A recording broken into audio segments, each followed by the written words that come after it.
let me break your heart. You didn't wake up when we died. Since I was lonely from the start, I think the end is mine to ride. Life is now or never, forever never comes around. People don't let go. Life is now or never, forever's gonna slow you down. You'll never see me again. So now I'm gonna cry for you. You'll never see me again. No matter what you do, you'll never see me again. So now I'm gonna cry for you. You'll never see me again. No matter what you do. Forever and ever, life is now or never. Forever never comes around. Forever and ever, life is now or never. Forever's gonna slow you down. You'll never see me again. So now I'm gonna cry for you. You'll never see me again. No matter what you do, you'll never see me again. So now I'm gonna cry for you. You'll never see me again. No matter what you do, forever and ever, life is now or never. Forever never comes around.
Overtime and overdue. Ain't no sleep, that is old news. Been outside, that's with the crew. Make my night up on the move. In the morning, get the news. She come home, I heard the Zoom. I step outside, I need my peace. Take one down and hit my peak.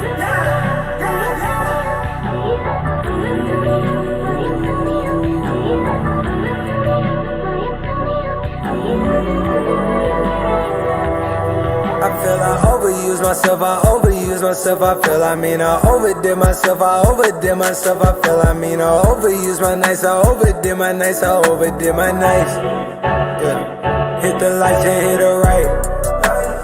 Took everything, ain't nothing left. Count your blessings, count your steps. At your throat like we that strep. It's way too cold under this flesh. All we ball but we don't mesh. All we drink leave us a mess. Down on my drugs, it is old news.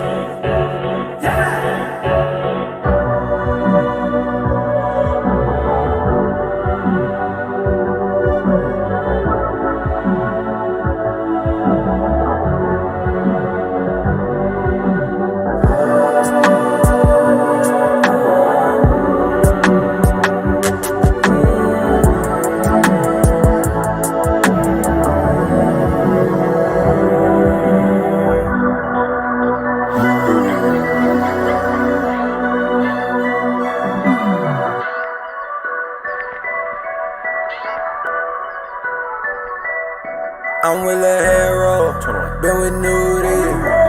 Them the ones you see, man, when they all leave. The Glock on tiptoe, then we with Chevy. They already know it's not too many. About the click though, this shit been busy. Chasing up the paper, come and get me. Like I'm sick though, sipping plenty. We been outside, going in.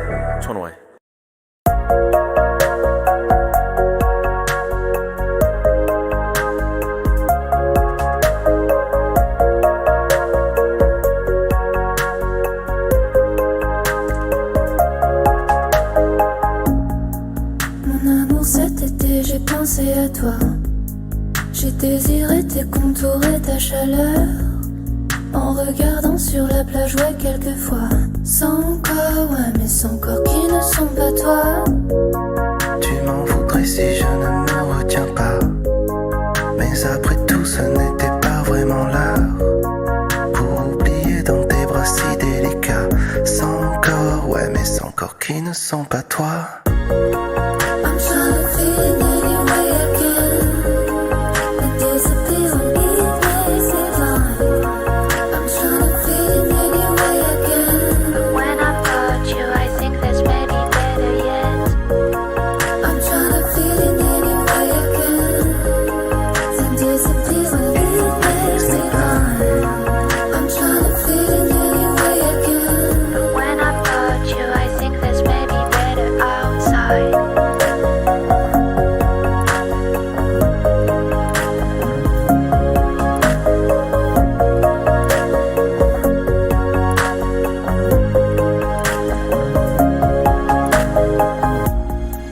Mon amour, cet été, je t'ai comparé à d'autres courbes, parfois d'autres saveurs. Quand j'imagine ce que tu m'aurais donné, 100 fois plus, ouais, mais 100 fois ce n'est pas encore ça. Je m'en voudrais si je ne te retiens pas. Mais avec moi ce n'est jamais assez. En revivant cette ivresse à chaque fois. 100 fois, ouais, mais 100 fois ce n'est pas encore ça. I'm trying to feel it any way I can. Then disappear on It makes me blind. I'm trying to feel it any way I can. when I've got you, I think there's maybe better yet. I'm trying to feel it any way I can. Then disappear on It makes me blind. I'm trying to feel it any way I can. when I've got you, I think there's maybe better outside.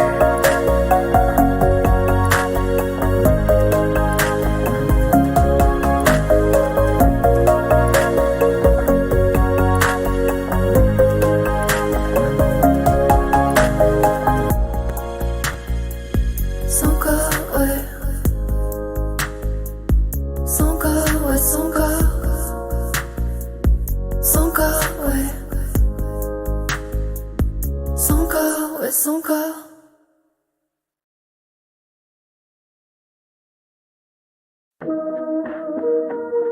Right.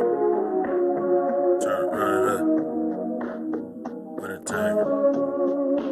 Trying to get my money up. Wintertime grind. Just trying to eat. Wintertime grind.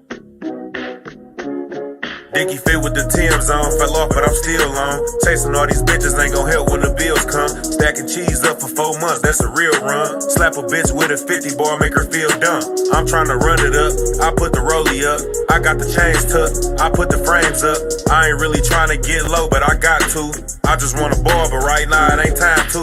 I'll see you boys in the summer again. I'm coming out the crib with 100 again. Broke niggas thinking shit funny again. I'ma stack it up to get some money again. I've been up for days, I ain't been getting no sleep. Don't even want no pussy, ain't been hitting no freaks. I could've bought the Gucci, I just threw on the tee. I'm starving myself just so I can eat, nigga. Wintertime grind. Hustle hard when it's cold out.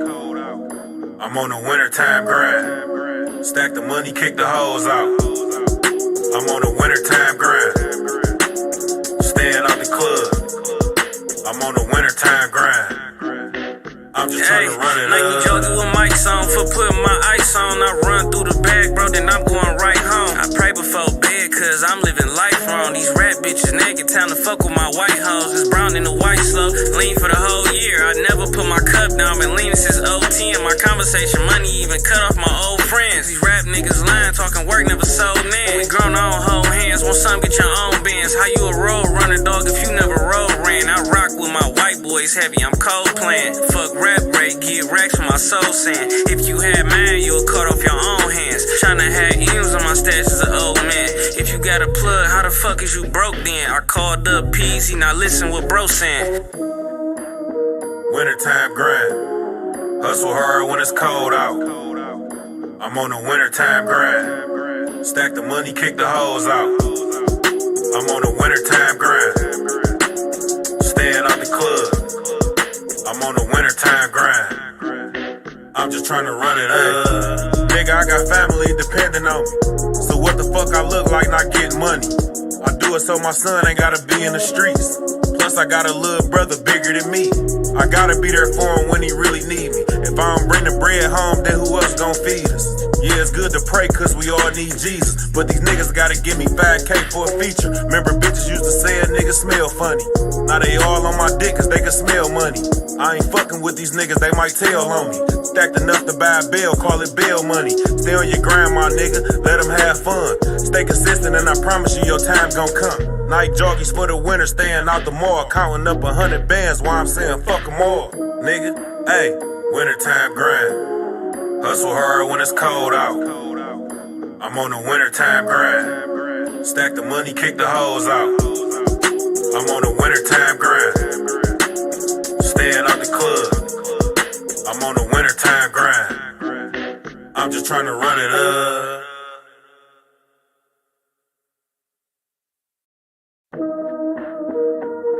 Grind. Trying to run it up. Wintertime. Trying to get my money up. Wintertime grind. Just trying to eat. Wintertime grind.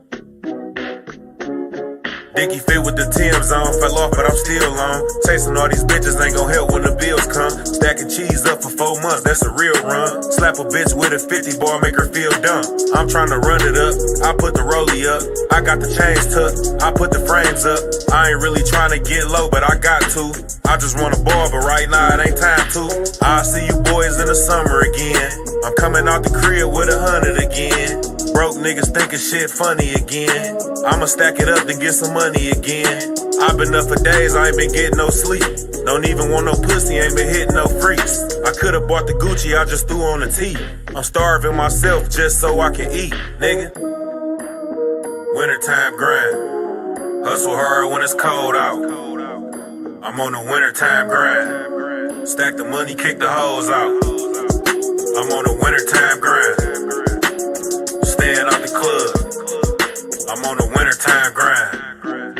I'm just trying to run it up. Nike jogging with mics on for putting my ice on. I run through the bag, bro, then I'm going right home. I pray before bed, cause I'm living life wrong. These rap bitches naked, time to fuck with my white hoes. It's brown in the white slow, lean for the whole year. I never put my cup down, been leaning since 010. My conversation money even cut off my old friends. These rap niggas lying, talking work never sold in. We grown on hold hands, want some get your own bands. How you a road runner, dog, if you never road ran? I rock with my white boys heavy, I'm cold playing. Fuck rap rate, get racks for my soul saying. If you had mine, you'll cut off your own hands. Tryna have M's on my stash as an old man. If you got a plug, how the fuck is you broke then? I called up PZ, now listen what bro saying. Wintertime grind. Hustle hard when it's cold out. I'm on a wintertime grind. Stack the money, kick the hoes out. I'm on a wintertime grind. Staying out the club. I'm on a wintertime grind. I'm just trying to run it up. Nigga, I got family depending on me. So what the fuck I look like not getting money? I do it so my son ain't gotta be in the streets. Plus I got a little brother bigger than me. I gotta be there for him when he really need me. If I don't bring the bread home, then who else gon' feed us? Yeah, it's good to pray cause we all need Jesus. But these niggas gotta give me 5K for a feature. Remember bitches used to say a nigga smell funny. Now they all on my dick cause they can smell money. I ain't fucking with these niggas, they might tell on me. Stacked enough to buy a bill, call it bail money. Stay on your grind, my nigga, let them have fun. Stay consistent and I promise you your time gon' come. Night joggies for the winter, staying out the mall. Counting up 100 bands while I'm saying fuck them all. Nigga, hey, wintertime grind. Hustle hard when it's cold out. I'm on a wintertime grind. Stack the money, kick the hoes out. I'm on a wintertime grind. Staying out the club. I'm on a wintertime grind. I'm just trying to run it up.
такой сильной, что ты любил меня.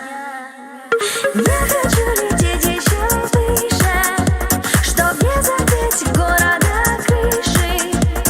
Я хочу быть еще ближе и выше, и выше.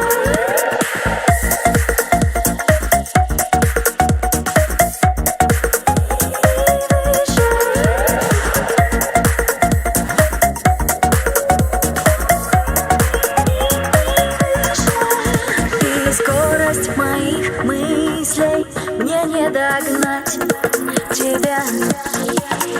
Ты рядом, ты так близко, но не достать тебя.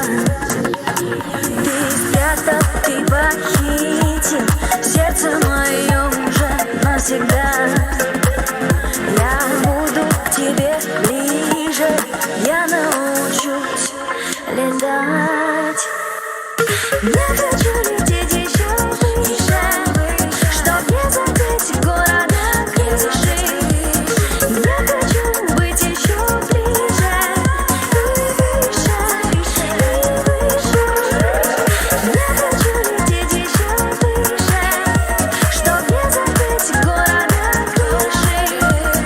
Я хочу быть еще ближе и выше, и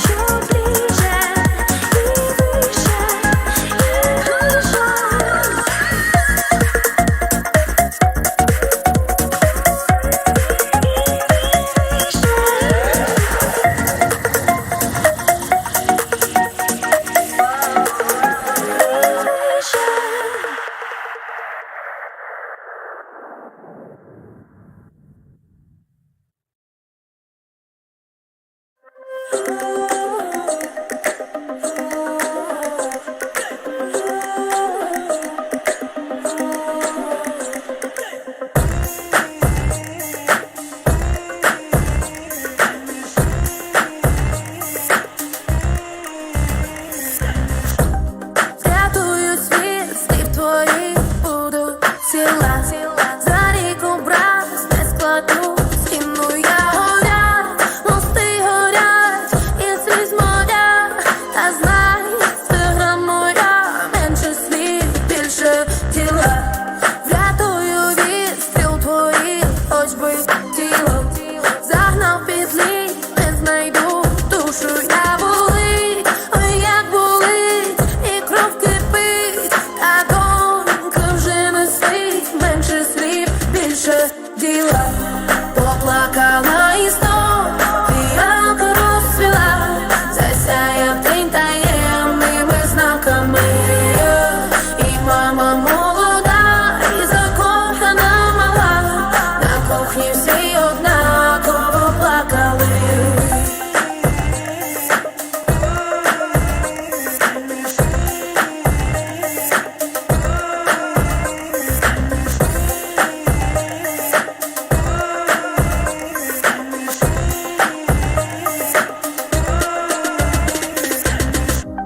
Зотлила ніч, зранку все стало сіре. Знайти нові кольори, душу я лице. Умий дощем, що треба ще, а серцю під плащем. Менше слів, більше віри. Поплакала і знов фіалка розцвіла. Засяяв день таємними знаками.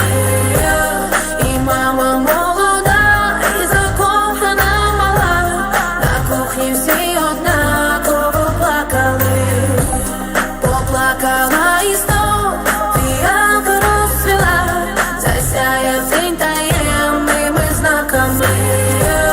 І мама молода, і Like the fucking stream, you lazy fucks!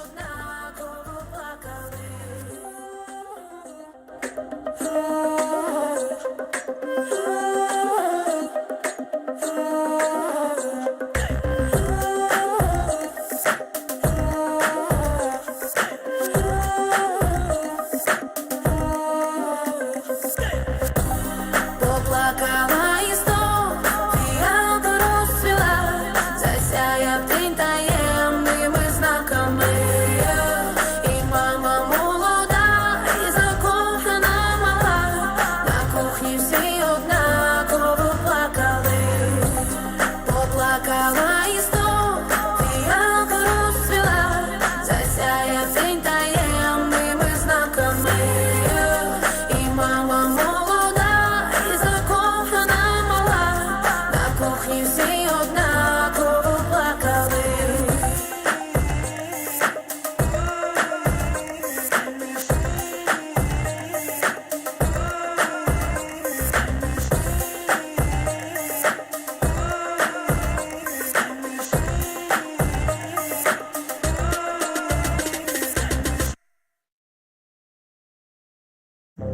Врятую світ, слів твоїх буду ціла, за ріком враз не складуть, стіну я горять, мости горять, і сліз моря, та знай, це гра моя, менше слів, більше діла. Врятую від стріл твоїх, хоч би тіло, загнав під лід, не знайду, душу я болить, ой, як болить, і кров кипить, та донька вже не спить, менше слів, більше діла. Поплакала і знов фіалка розцвіла, засяяв день таємними знаками. І мама молода, і закохана мала, на кухні всі однаково плакали.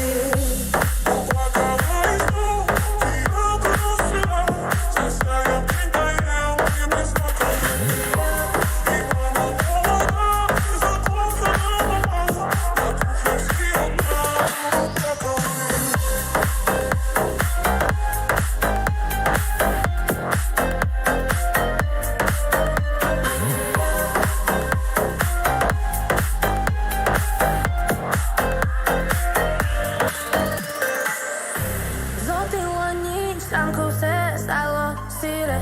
Знайди нові кольори, мушу я лице, умий дощем, що треба ще, хай серцю під плащем, менше слів, більше віри. Поплакала і знов фіалка розцвіла, засяяв день таємними знаками.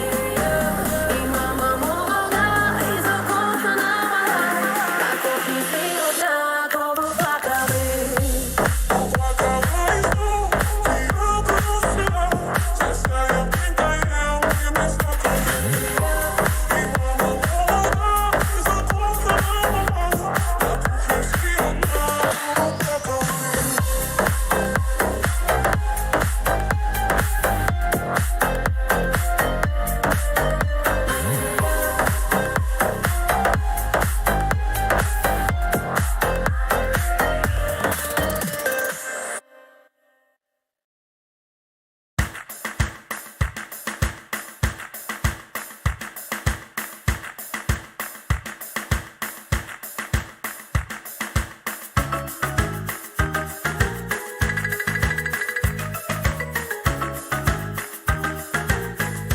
Мальчик хочет Тамбов, ты знаешь, чики-чики-чики-чики-та. Мальчик хочет Тамбов, ты знаешь, чики-чики-чики-чики-та. Но не летят туда сегодня самолеты и не едут даже поезда. Но не летят туда сегодня самолеты и не едут даже поезда. Ты стояла у берега моря и смотрела на старый причал. Из причала какой-то мальчишка, обидев вдруг своей, прокричал. Ветер фразу унес, парень сел на песок и заплакал по-детски, а ты подбежала к нему, села. Thank you, crack dealer. Thank you, Emirio. Appreciate you, man. Подбежала к нему, села рядом у ног и сказала, не надо воды. Мальчик хочет Тамбов, ты знаешь, чики-чики-чики-чики-та. Мальчик хочет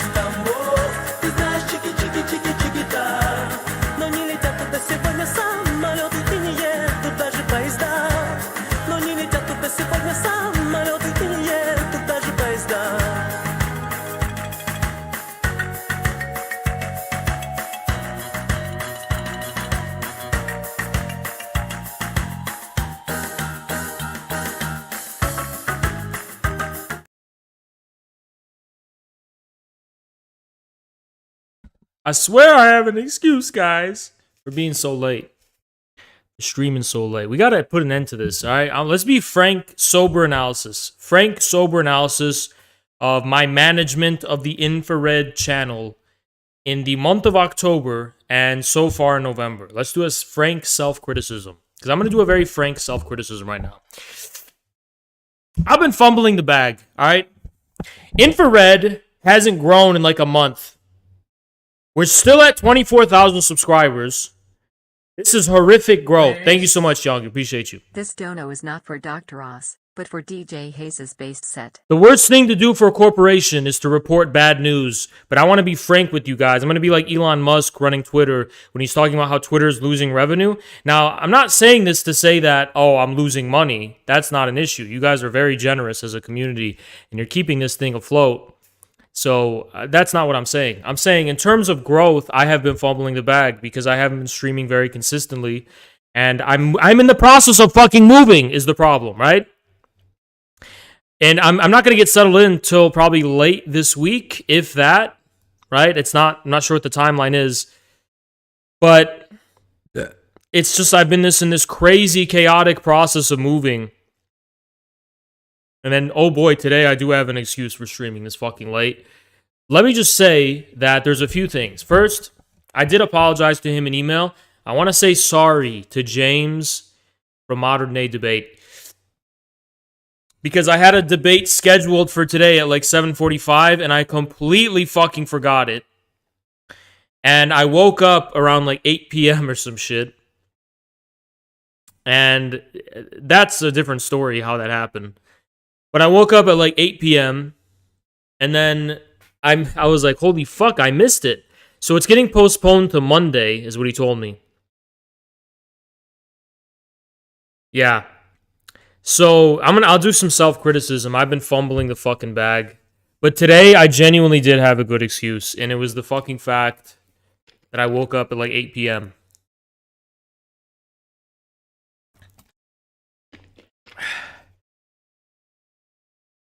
And I'm not going to give the story because it's a crazy story. But there's a fucking reason, okay? I have a good fucking reason. But I got to get back on track, man, because this shit, man, it's not even at 24.1. We're still at 24,000 subscribers. This is a horrific level of growth, an unprecedented slowdown, I think, right? But I insisted that I was gonna skip today's stream, and I said, nope, I'm not skipping it. I'm gonna continue to stream today because I owe it to you guys to just keep streaming every fucking day. No matter through rain or sunshine, no matter what fucking happens, I'm gonna continue streaming. So that's my promise to you, the infracell community of infrasolitary celibates. Infrared celibacy. Infrared celibacy, it basically means it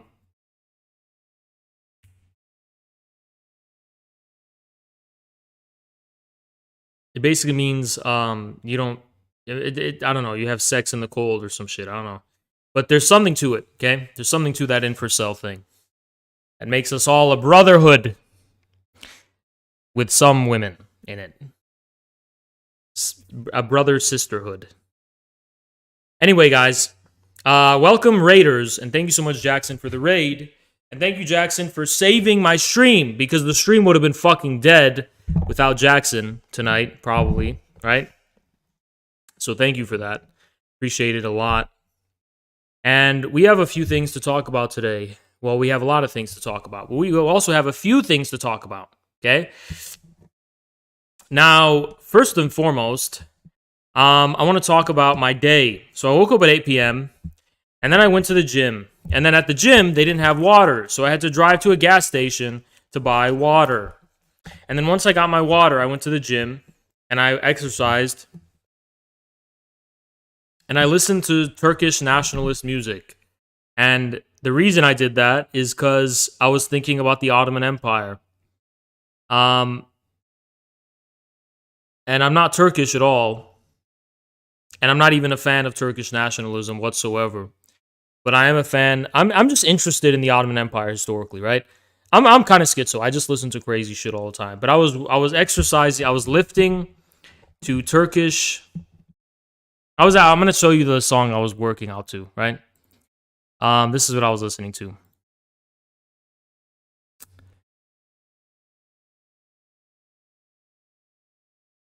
This one.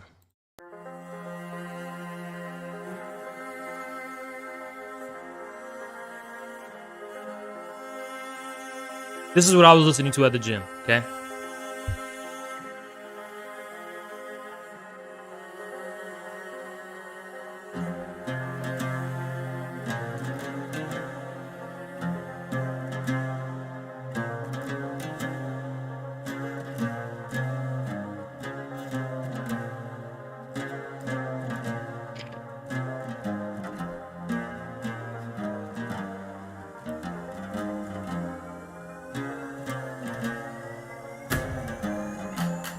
Here we go! No, I'm just...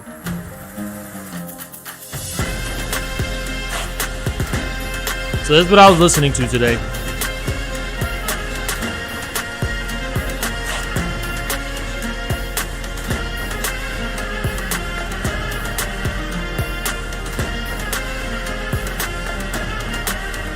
And also something inspired this. And shout out to my Armenian friends, all right? I'm not taking sides.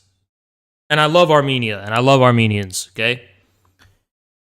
I'm just a kind of schizophrenic. But the reason I was thinking this, because I saw a post, I don't know where the fuck it was. I don't know where I found this, right? I was on my phone and I saw it. It was like 4chan, and it was something like, "We Turks are not brown, we're not white, and we're not black. We don't believe in equality nor superiority. We're warriors. And even if we have to throw ourselves on the battlefield just to waste the enemy's bullets." I found that so beautiful. And they said, "We are not humans, we are Turks." And I like that. I like it. Okay, I like it. I like it because, you know, it's a different world. It's the Ottoman world. It's a different world. The world of Islam. They reject Western modernity. We don't care about your morality. We don't care about your white, your black, your brown. We don't give a fuck about your fucking morality. We don't give a fuck about your equality, nor your superiority. We're warriors. Jihad. I fuck with it. We're neither evil nor good. Just fierce. We don't care about democracy nor dictatorship.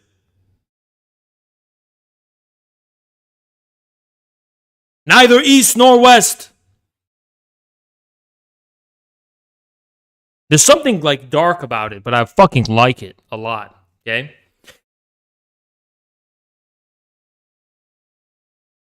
There's something about it I really fuck with. And I could explain in depth theoretically what I fuck with about it. Because it's such like it's an effacement of Western modernity. Like there's a beating Ottoman heart of the empire, of a completely different civilization that will never be surrendered. I find it based. I find that based. Right?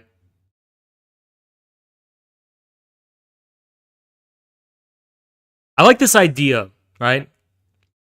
About how something can be mighty. I don't like this. I hate how in the West, morality has become separated from might, right? Why should it be? Why shouldn't something that's moral also be mighty and prove itself like a fucking lion's roar, right?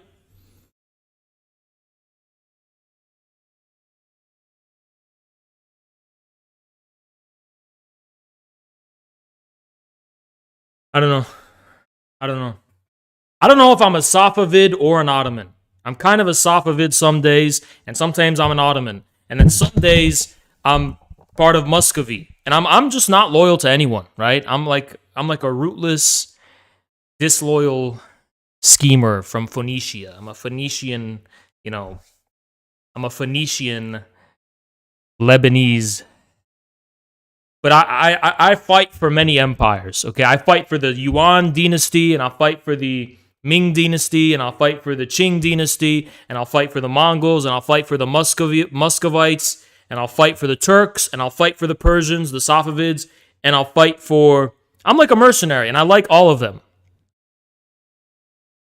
But I will never fight for the fucking Habsburgs. I'll fucking promise you that. I might even fight for the Spanish and the Portuguese. Hell, you give me the right price, I'll fight for them.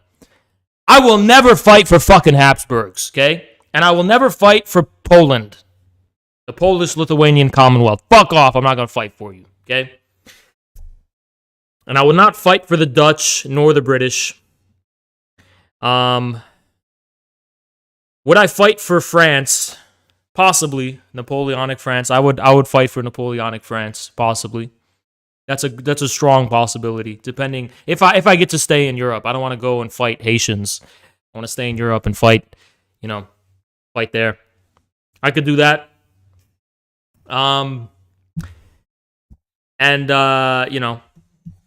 That's just how it is, right? I could fight for many empires. Many different empires, but some I would not fight for. Like, for example, I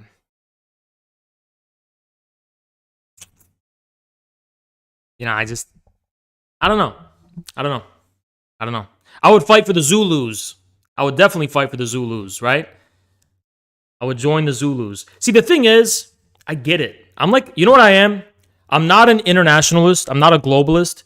I'm a nationalist for every country, right? I can be a nationalist for every country. Because when I listen to that Turkish music, it's like, I get it, okay? I fucking get it. I understand. Not the Turkish ethno-nationalism, that's cringe. But like, I get what the Ottoman Empire is. I fucking get it, okay? I get it. I understand. And if you don't get it, I'm going to explain it to you.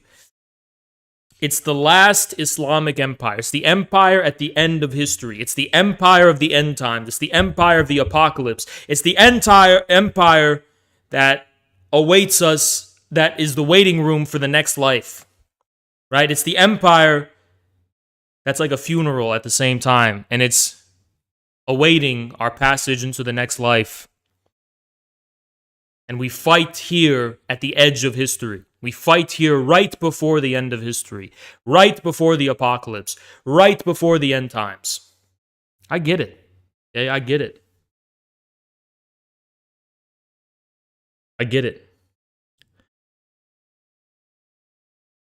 But I'm not, see, people get like, oh, all the enemies of the Turks are going to be like, oh, Haz, you're cringe. No, because I like everyone, okay? I understand Armenia. I love Armenians. I understand the Kurds. I love the Kurds. You know? I'm against all oppressors. I'll just tell you that. I'm against the oppressor in every circumstance, right? But the empire is something different. It's something more. It's more than just oppression, right? It's an empire. Yeah. But yeah, that's this. I understand it, right? I understand it. The banking civil war going on. I have no fucking idea what that is. I have no idea what that is. Yeah, I could fight. I'm not against Poland, but I'm against the intermarium. I think that's fucking cringe. Look, I hate saying this shit. But what happened to the Polish Empire? It became part of Russia because that was the destiny. Russia Empire, right? So that doesn't mean Poland has to be part of Russia. It just means like Poland is not a big space. So fuck the Three Seas Alliance. And, you know, because here, look, even Turkey's cringe when it comes to this shit. Like, okay, you talk to Turkish nationalists, and I get it sometimes, but then what's this thing with NATO and fucking Ukraine? You're gonna give the drones to Ukraine and flip-flopping. I mean, it's not I can't respect it. I can't respect it. I can't respect anything mighty about kissing the ass of fucking NATO in the West, right? I just can't respect that. I cannot respect that. You know, real independence is what I can respect. I don't respect this thing where you pretend to be independent. You're like, oh yeah, we just lick America's ass because it benefits us. No, because you don't have a fucking choice. Because if you win against America, you know, you would get fucked. Or you would be too scared to do anything. Thank you so much, Mockery. Did you see TYT? Majority report slander of Jimmy is behind the Pelosi attack? I don't even know if that's worth entertaining. Like, Jimmy Dore is behind the attack on fucking Paul Pelosi. I mean, what? Come on. I'm not. I know I'm a silly guy, but we have to have some level of seriousness in here, okay? We can't just be taking everything so lightly, right? That's literally a joke. That's like a hilarious gag. That's like fucking comedy special, right? It's hilarious. Guys, I feel like shit today because I woke up so late. But, regardless, yeah.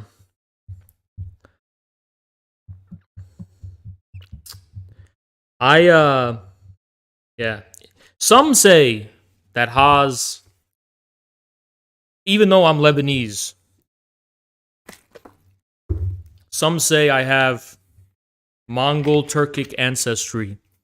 Because this is the story. Apparently, there was a nomadic pastoralist in the middle of Central Asia. And a grand eagle picked them up and flew them all the way to Phoenicia. And then some Phoenician merchants were, they were conducting trade and shit. And they shot down the eagle because it was so big and they had bows and arrows and shit. And then the baby fell out and it fell into someone's basket. And they just decided to adopt it, and they didn't know why it happened. They just adopted it, and that was my ancestor, basically. I'm just kidding. I'm literally 100% Afro-Asiatic Semitic. That means I'm Egyptian, okay? We eat mochieros. We are Egyptians. Levantines are Egyptians. Well, we're not Egyptian, but like Egypt is our motherland. That's like our big space. It's Egypt, okay? We are like, we're like an Egyptian sphere of influence, okay? Because we eat mochie, which comes from Egypt, and that is just fact, okay? And we were under the Mamluks and shit, and we were under, so yeah. I'm 100% Levantine, 100% Semitic, 100% Egyptian, 100% Lebanese, 100%, Arabic. What does Arabic even mean? Right, I am an Arab, but yeah. But I'm a LARPer nationalist for every country. So sometimes it's like I'm Romanian or some shit, right? Sometimes I'm literally fucking Finnish. You know what I mean? Sometimes I'm fucking... But I'm never Japanese. Shout out. I mean, I don't have anything against Japan, but you guys got to get your shit together. Come on. And sometimes I'm Korean. Sometimes I am Korean, right? I'm French. I could be French. I could just move to France and just be French. Why not? I could probably assimilate very easily into France. And that's because I'm a pervert. I'm just kidding. Guys, I'm kidding. But I could easily move to France and live in France. Just like it would be so easy to do, right? And I'm not a Francophile. I don't love the French. I'm just like, yeah, I could live there. Why not, right? I could put up with it and just be French. I don't hate nor love France. I just feel like, it's just like, I don't know. Just for the food. No, the food is not that great. But the women are interesting, right? You know what I wish? I wish I grew up in France. I wish I could go to high school in France. That's what I wish. I wish I went to high school. I wish I grew up in France, like, and experienced French high school and college. Because I don't know why, but France just, like, loves the institutional setting. You know what I mean? I can't explain it. People that actually grew up in France hate it. Every time I say anything, someone just fucking contradicts me, right? Someone just will fucking contradict me. What do you want, dude? What do you want? It's not Belgium. And I have bad experience with Belgium. Because I'm going to tell you the truth. And I'm not racist against anyone. But I'm going to tell you a real life story. When I was in elementary school, there was a kid from Belgium who moved to my class. And he smelled so bad. And I asked my parents why he smelled bad, and they just said, that's how all Belgians smell. They said they don't shower over there, so they're not used to America where everyone showers every day, so that's why they smell. And ever since then, in my deepest, I don't even know if it's true. It's probably not true, right? It's really probably not true.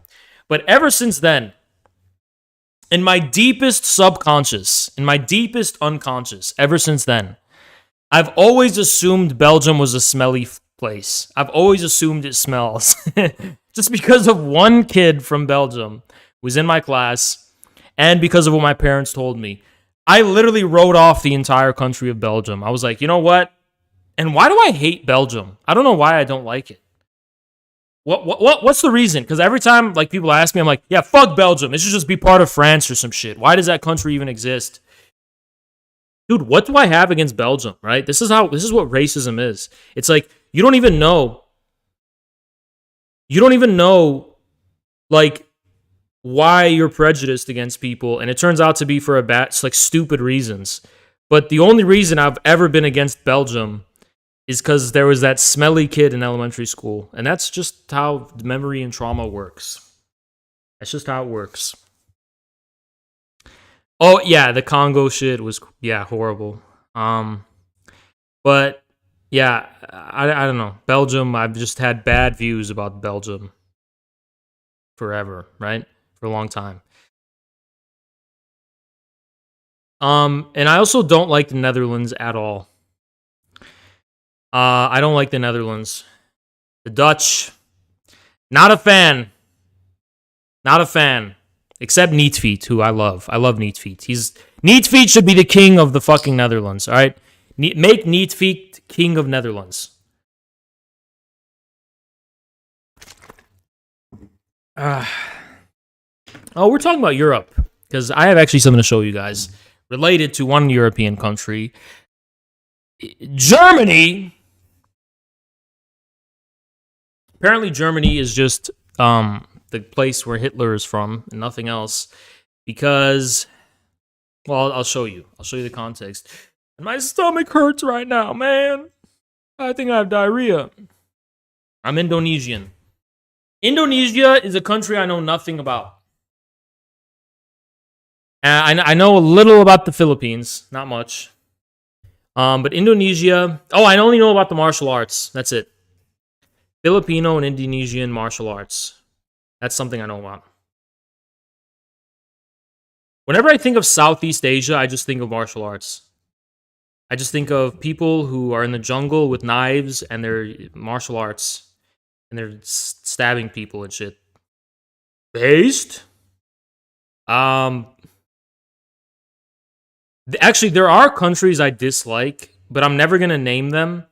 Because I don't want to hurt anyone's feelings. Like, if you're from that country and you're like, oh, you don't like my country, I'll be like, yeah, I just don't. Sorry. And there are countries in Asia I dislike.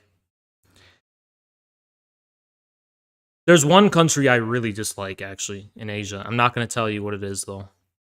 Because I actually don't want to hurt anyone's feelings. But I do dislike some countries. I don't love every country, okay? Israel. No, I'm talking about real countries, dude. Just kidding, YouTube. Unless I'm allowed to say that, right? But no, I actually mean I mean real countries that I actually dislike. It's not Singapore. I don't have a problem with Singapore. Okay. Oz hates Thailand. Actually, I don't hate Thailand. I wasn't even thinking of that. I don't hate Thailand. But I don't know if I like Thailand. You know what I mean? Because I don't know. This is prejudice, right? But every time I think of Thailand, I think of human trafficking, and it's scary and shit. And I don't want. It just fucking terrifies me. I don't like how like sexualized Thailand has become. And every time I think of Thailand, I think of like, oh, that's like a really lot of prostitution and shit. And I'm like, yeah, yikes. But then there's that movie, The King and I, right? So maybe I should learn more about Thailand. Probably should. But I do have some bad misconceptions about Thailand, which I'm not going to say are correct. Thai food, yeah, I don't like Thai food. I've never tried it, but I don't like it. No, I don't have a problem with India. India's too big to hate. If you hate India, you should probably like at that point, how much is that just misanthropy? Do you feel Thank you. sometimes that leftoids use anti-imperialism as a geopolitical version of he didn't do nothing? No. What? Yeah, I think if you hate India, you gotta like at that point you gotta think about like how much of this is just like I hate humanity. it's like, what is it? One out of 7 billion people are Indian. So it's like, come on. You can't hate India, right? But I don't like Indian food. I will say that. I don't like Indian food. And I'm allowed to say that. Because I don't have to like every food. But no, I don't hate India. There's people from India I really like Taj Gupta. I think he's a really stand-up guy. But,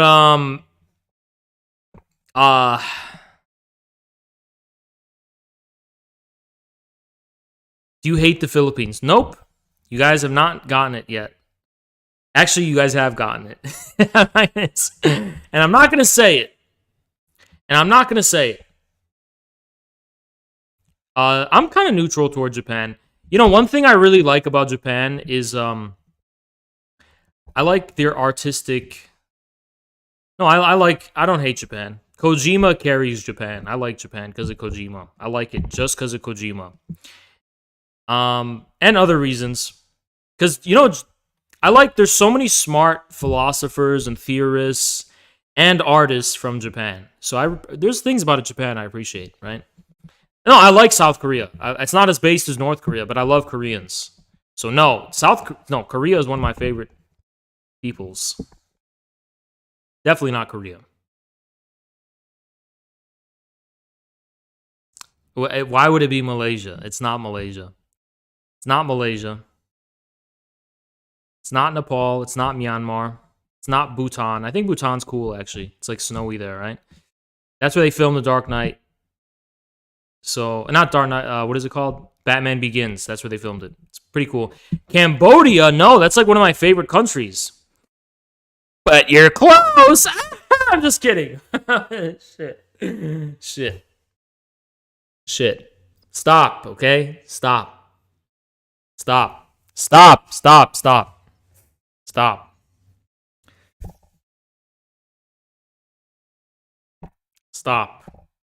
No, I don't hate Vietnam, all right? Everyone's saying Vietnam. I don't hate Vietnam, okay?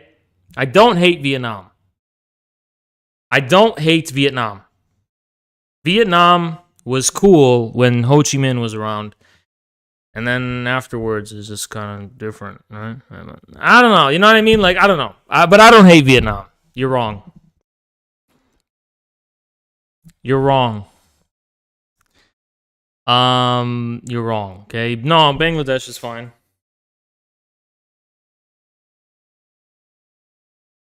Nope, Laos is fine. I like Laos. Laos is fine.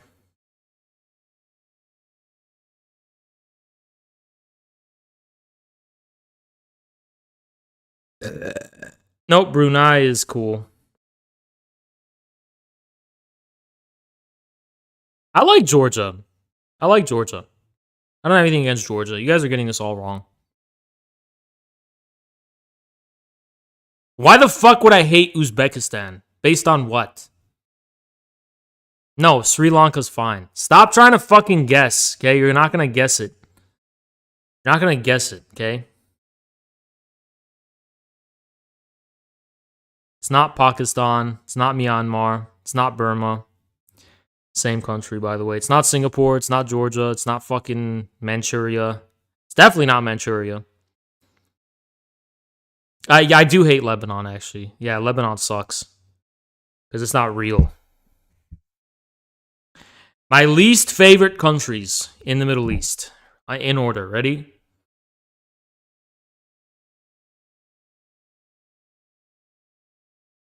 My hair looks like trash. What can you do? Except go to Turkey and get this fixed. Look at this disaster. It's okay. It's like I have to get multiple surgeries in my life. What a horrific circumstance I'm in. And what the fuck is this disaster over here, right?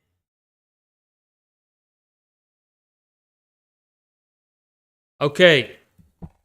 Okay. Okay. Now, list of countries I dislike.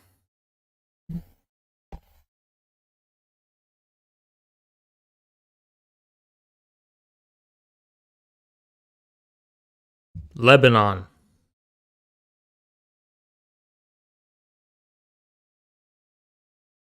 It's like, I don't want to attack Jordan and shit. It's like, there's so many countries I don't want to attack just because of the women, you know? I'm like, oh shit. There's some fine Jordanian women that I don't want to upset. You know what I mean? I don't want to do that. I don't want to do that. I have to put simping first. But I can hate Sweden, right? Sweden, I don't care about Sweden, right? There's nobody I like. Well, there's people I like from Sweden, but I could never date someone from Sweden. So, yeah. Yeah, I'm clear. I'm in the clear. But I like the rural Sweden's kind of cool, right? No, Algeria is cool. Algeria is cool. I just hate the Indian Communist Party. I just hate that, right? Because they always attack me on Twitter. Fuck you, bitch! Why are so many of my fucking hate stalkers Indian communists? Suck my dick, bitch.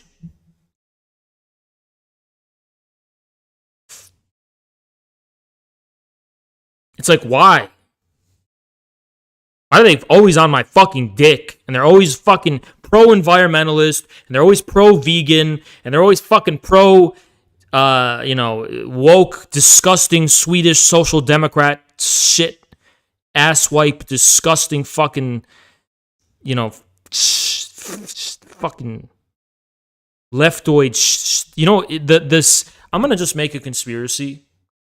There's a leftoid conspiracy that spans Scandinavia to India. Because the Indian left is the worst in the world. It's easily. The Indian left is the worst in the entire planet. And I have no problem saying that. And I prefer Modi to them. Modi's fine compared to the fucking Indian left. If I was in India, I would vote for Modi any day over the fucking Indian left. They are the worst. In the entire fucking world, the Indian left is the worst. Easily the worst. Worse than the US? It's very close. It's like getting there, right? What's wrong with veganism? It's retarded. It's retarded. That's the fucking problem.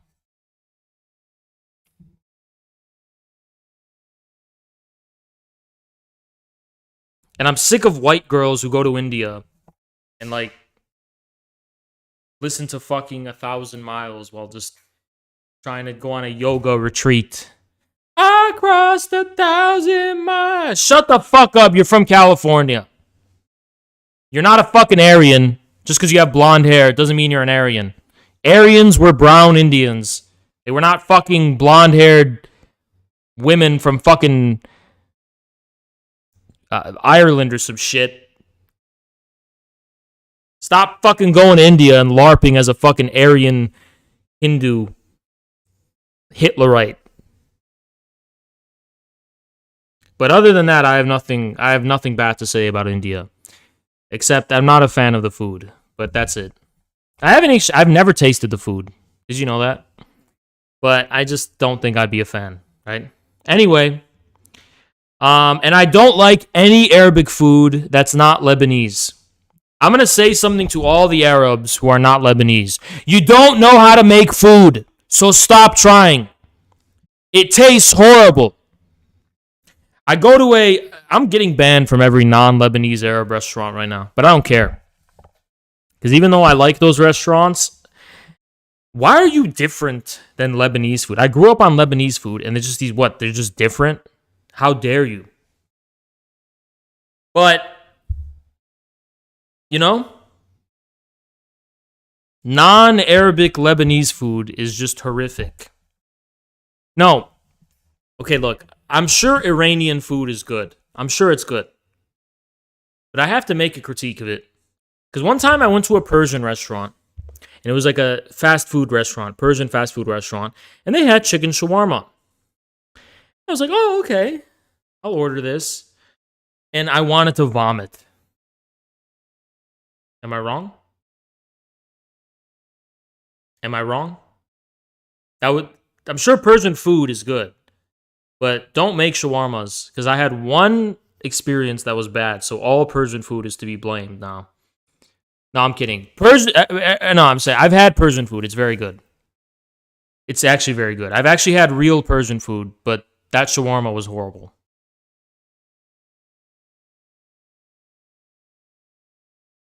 But Persian food is actually very good. Have you had Somali food? Oh, I'm sure it's really good. I've never had it. Ethiopian food is great. I'm sure Somali food's great. I've never had Egyptian food. Thank you so much, Johnny. I appreciate you so much. Thank you so much.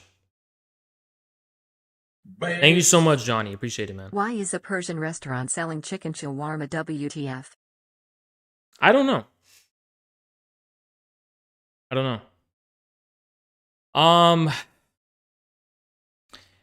The worst food on earth is an easy answer. It's probably the easiest answer. The worst food in the entire world, like the whole planet, right? Ready? The worst food on planet Earth. Are you ready? Y'all ready for this? The worst food in the world.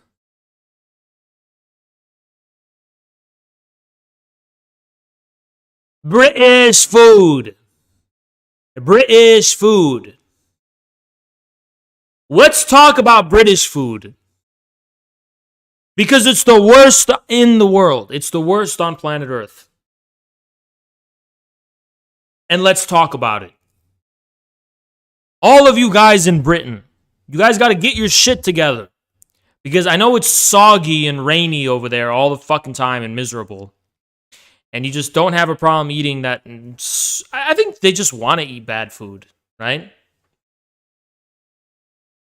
British food is just horrific. It's horrific. I've seen pictures of it. I've never tasted it. I will not taste it. Just based on the fucking pictures. And it's just soggy. This British food is just beans with fucking water poured on it and soggy beans. That's British food. And it's the worst in the world. Shut the fuck up about fish and chips, okay? You're not a genius for having fried fish and French fries together. That's not creative. That's not like... Tell me what about that is... We fry everything in America. We fry everything, okay? We even fry steak. And having French fries and fried food is not creative. Thank you, GL. What about fish and chips? No. Fish and chips is stupid. I'd rather have fried chicken and chips. Thank you, Arwell. I agree completely. British food is trash. It looks like prison food. It is prison food, right? Yeah, and everyone keeps saying fish and chips, fish and chips. Dude, if you eat fried food every day, you're gonna get sick. You can't fucking eat fried food every day. Oz, you're just salty. English food is good. Okay, let's look up English cuisine, because maybe I don't know, right? English cuisine. Oh, God. Oh, God. This doesn't look good, okay? And this is them trying to make it look the best possible, all right? Y'all ready for this? Let's get ready for it, okay? So this is English cuisine. And, okay. Yeah, that looks like a dessert I can get anywhere in like 5 minutes away from me. Oh, look, it's yogurt with fruit. How very distinctly national. What is this? Fucking haram pork extravaganza? No thanks. You know what? I just feel like someone with autism made this. Don't you guys get that view? I don't know. Like, this isn't elegant. What's elegant about this dish? Okay? There's nothing elegant about this. There's like, it doesn't make sense. It's not like, it's like, it doesn't make sense, right? What is this? All right? This looks gross, and I don't know what this is, but I would never eat it. Yeah, it looks like, what is this, fucking maggot pie? Okay, that looks good, but at this point, just have American food, because what is the point? Just fried food and fries. Congrats, dude. What is this? Haram pork stew? You know the problem with English food? There's too much fucking pork. There's just too much swine in English food. Just way too much swine, okay? What is this? This kind of looks good. Is this steak? This looks good. But it looks gross, too. It just, like, looks gross as well. I just feel like you can't have this every day. Beef Wellington? Yeah, it looks good. Like, once a year. Oi, Beef Wellington! This is the most disgusting thing I've ever seen in my life. No cap. This looks like vagina pie. Okay, it just looks like it just looks like innards. This is like such a fleshly pie. Okay, it's just so fleshly. There's just so much flesh in this pie. It's disgusting. You open this up and you think it's gonna be something pleasant, like some chocolate or vanilla or some cake, and then you open it up and it's just fucking like pussy meat or some shit. This is disgusting, all right? This is foul, and this looks pornographic, actually. This looks fucking pornographic is what it looks like.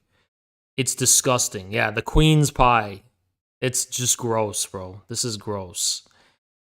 Overall, this is not a good lineup, all right? I'm just sick of people pretending otherwise. Now let's go to French cuisine. French cuisine.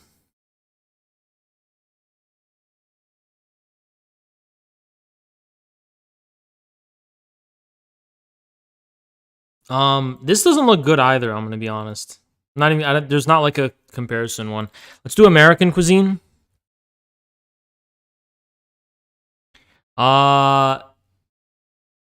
Okay, American food. Where is it at? This doesn't look particularly accurate. Alright, I think this one's kind of accurate. Because I know this isn't accurate, right? Like, this is not accurate. Cheese, bacon. Okay, cheese is an American food. Got it. Yeah, just cheese. Sweet potato, corn on the cob, apple pie, and pecan, and yeah, like a retard made this one, right? This is probably more accurate, right? Alright, I don't like hot dogs, so we can cross that out. That's gross. Brisket, pretty good, as long as it's halal. Burger, great. Burger, great. French fries, great. Where's the fried chicken though? This is such bullshit. Because American food has so much diversity, right? You know, food in New Orleans. I mean, we have Tex-Mex, we have fucking, you know, we have Southern comfort food, we have fucking corn bread, and we have like BBQ food, and we have much more than this. Yeah, we have Cajun food or whatever. We have California food, and we have like margarita pizza, and we have like Italian American food. Yeah, this is kind of bullshit, right? Based. Thank you so much, The Siderite. thing that freaks me out about British food is it takes everyday foods and makes them uncanny. Yes, that's exactly it. Yeah, we have Hawaiian food. Cajun, got it. But I'm going to say Cajun because it sounds better. Cajun. Dost thou haveth some Cajun food?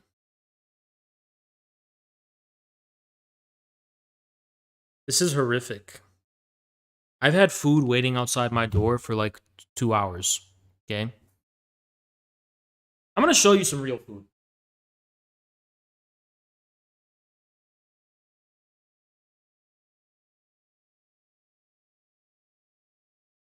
Alright, we're going to have some real food. Some Amerifat food. We're going to have some Amerifat cuisine, okay, together. Okay? Amerifat cuisine. Let's go.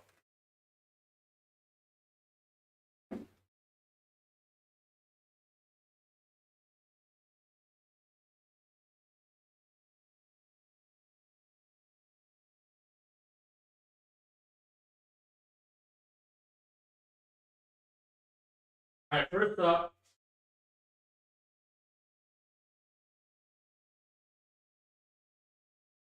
first on the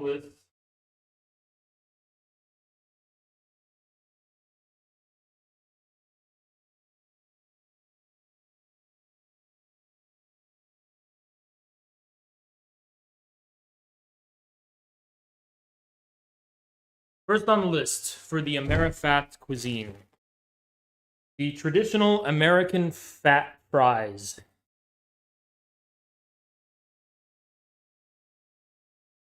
Mmm.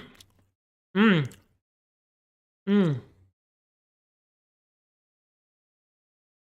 Mmm.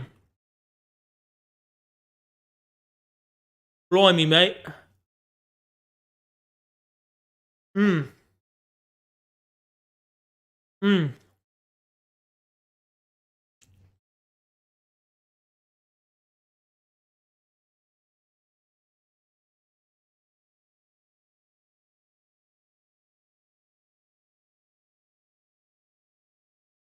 There's no salt on these fries, and I'm okay with that.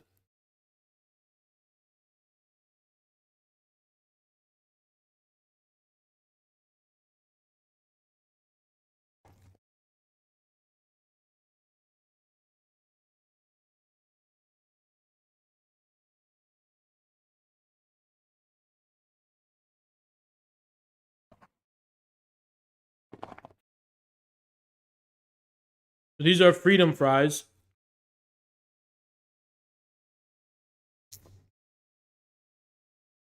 I'm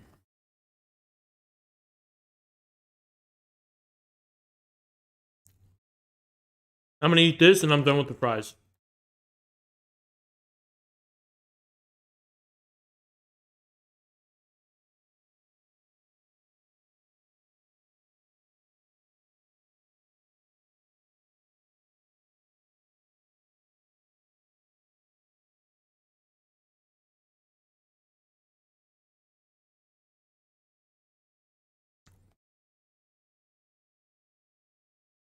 A piece of grilled chicken between bread.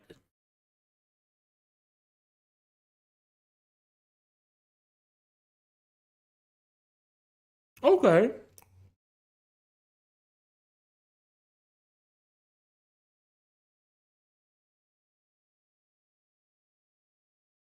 Chicken burger.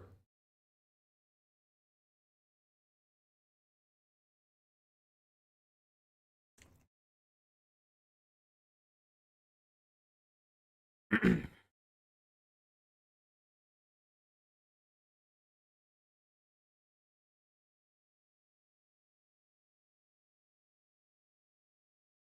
I cutting? No, I'm fucking. Your mom. Is it?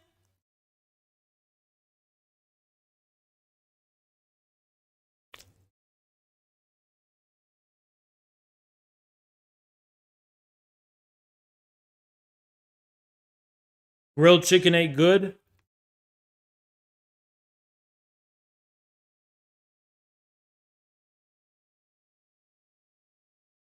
Yeah, it is.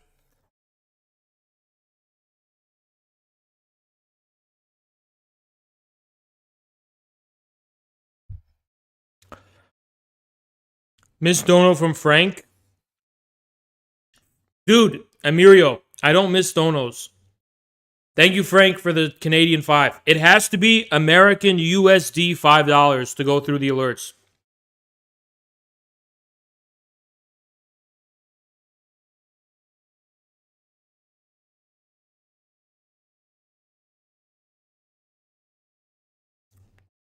I can lower it,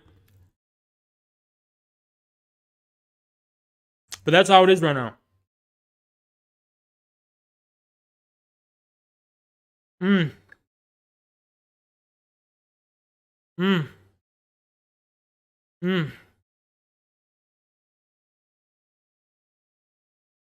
Oh. Chinese food's good. But I could not eat Chinese food on a regular basis. And the reason is because the density of meats is not great.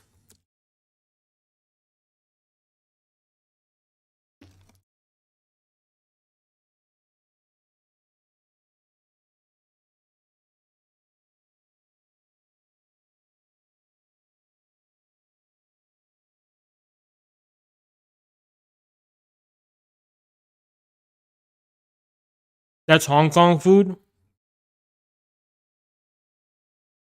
Sichuan hot pots. Okay. I'll keep that in mind.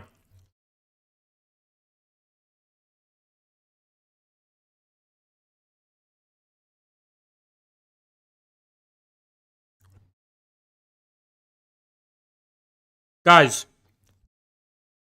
I'm not a food expert. I just like to eat food. Okay? I mean, I don't like to eat food. I have to eat food to live. I hate eating. If I was in China, I would eat whatever they eat, unless it's haram.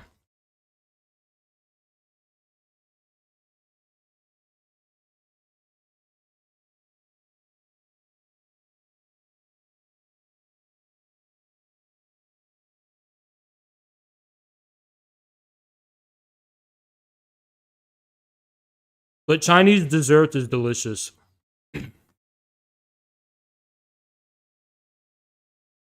Chinese donuts are very good. Isn't General Tso like American?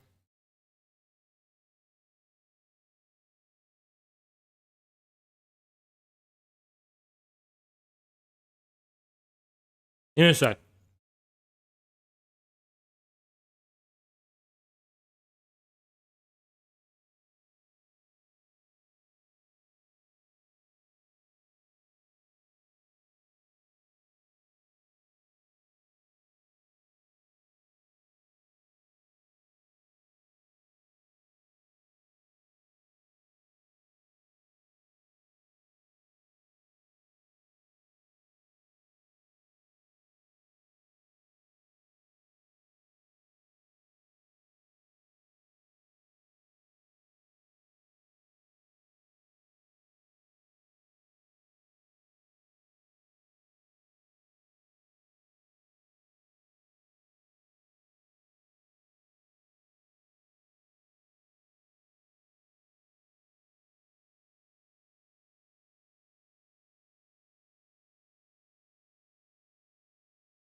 Party rockers in the hat. I feel disgusting, man.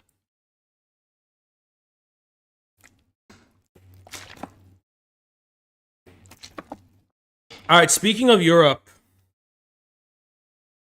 because we're talking about Europe, okay? We're talking about Europe and the based GDR. So we're talking about Europe, and we're talking about Europe, and I got some shit to show you. So apparently Germany is known in America as just Hitlerville, and like everything from Germany has to be Nazi. And that's just what that's what Americans think, because they're fat and libtarded and stupid. And that's what they think, because they're just, it's what fat obesity does to you, okay? And I'm becoming fat too with what I'm eating, but that's okay. But anyway, I have an announcement to make, okay? So first of all, let's look at this cuckold. So it's a fat fuck, right? I don't use Twitter often, but I'd like to use this thread to bring to light a situation that occurred at Jones College, where a student wore a Nazi outfit to school. 33,000 likes. David Luna is a senior who's promoting anti-black slogans. Let's go, Brandon. How is Let's Go, Brandon anti-black? Fucking retard. Is Joe Biden black now? So this is his Nazi uniform. Now, if you guys didn't know, this is actually one of us. This person is one of... This based fucking LARPer is one of us. Because this is actually an East German uniform, not a Nazi uniform. What a great, mighty LARPer. This is a Chad. This is a Chad... The greatest of all time. LARPer. Beautiful LARP. Okay? This is one of us. This is one of ours. This isn't a fucking Nazi. This is one of our guys. This is an infracell LARPer based. Okay? And I could honestly see this guy being an RTSG. All right? I could see it. I could see like this. I could see. What a Chad. All right. And this is the most beautiful part. So this guy's the biggest Chad of all time, pretty much. The biggest Chad of all time. So there was a costume contest, and he marched the Prussian DDR march. He didn't care. Nope, he's doing it. They're all booing him, and he don't care. And they tried to say that was a Roman salute. No, it was not a Hitler salute. That was not a Nazi salute. That was an East German salute, retards. And they're all booing him, but he's This brings a tear to my eye. This is our people. This is our people. Someone find this guy and tell him Haas from Infrared wants to interview him and have him on the show while he's wearing that outfit.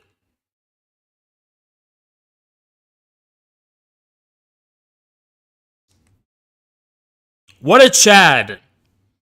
The East Germans, if you didn't know, were the non-cucked Germans who paid the reparations they were owed, and then they continued to be Germans. And they preserved German military traditions like Prussian uniforms and Prussian marches. And why did they do that? Because it's part of German culture and history. They didn't become cucked and guilty for everything because they had nothing to be guilty about. They paid their debt. So now they can just be Germans. What's wrong with that? I'm sick of these fucking people calling us Nazis. We're not Nazis, we're fucking communists. This is how the communists were. This is how the fucking East German military looked like. Why wouldn't they look like that? They're Germans. They had nothing to be apologetic about. They weren't fucking sorry for being German. Why would they? Why would they be? So this was based Germany. What a great kid. What a great kid. What a great LARPer. And they're all booing him, and he just kept doing it.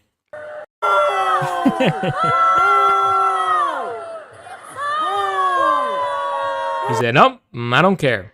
This is the most Chad thing I've ever seen in my life. This is the most Chad thing I've ever seen in my life. He kept on marching. He didn't even acknowledge it.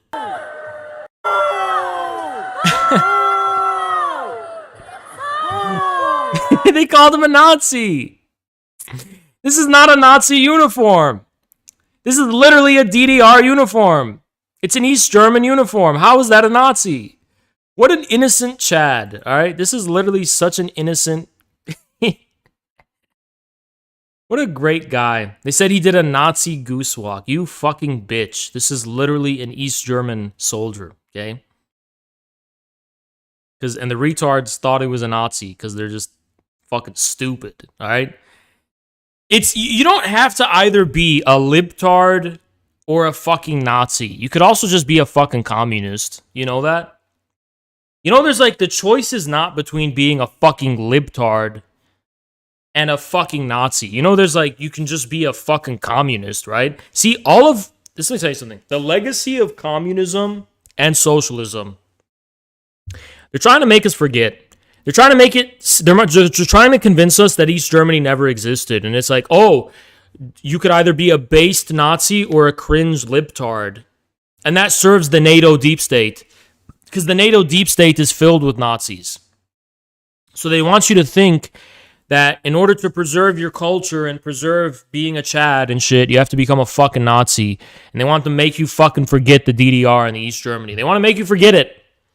We're not forgetting it because, officially speaking, I don't recognize the German government, quote unquote. Olaf Scholz, who's that? I recognize only the GDR as the rightful government of Germany. I don't recognize any other Germany but the DDR. I don't recognize the occupied German government of NATO, the NATO-occupied government of Germany. I don't recognize that government. I recognize the DDR as the sole rightful government of Germany. Okay?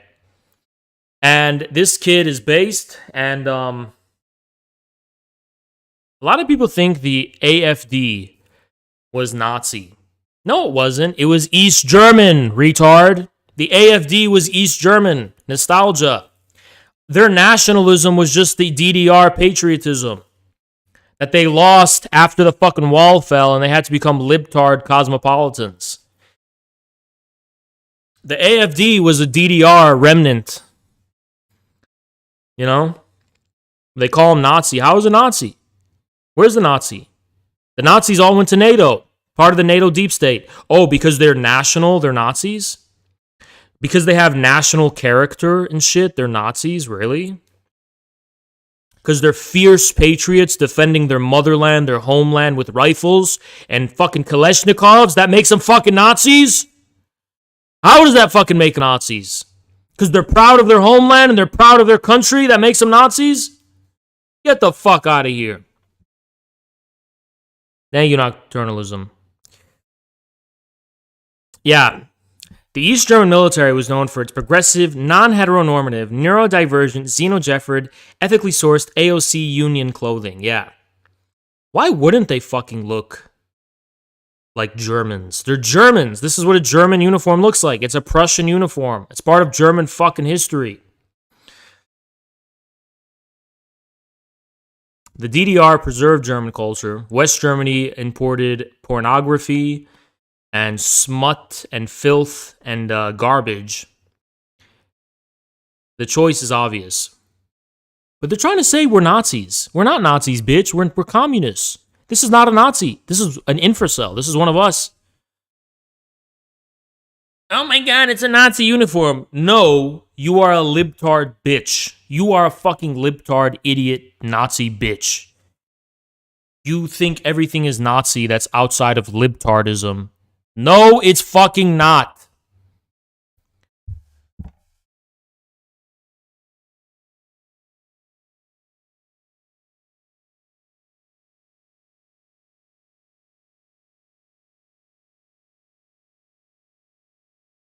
Why does it have to be libtard versus Nazi? Why is that the only choice? They're trying to make us forget that there was the communist choice. This is a communist uniform. Thank you so much, the king. Appreciate you. Ukraine is only allowed to be nationalist, I guess. Yeah, exactly. Like, holy shit. Imagine being German. Like, I feel bad for Germans because it's like, imagine being German and you're not allowed to be German. You have to be what? You can't be German? You know what I mean? Imagine being German and you're like, no, you can't be German. Okay, you know what? Why don't you just not have Germany exist? Why don't you just change the name to Apologia? Change the name of Germany to Apologia. Change the language to Soy Speak. And everyone has to be LGBT.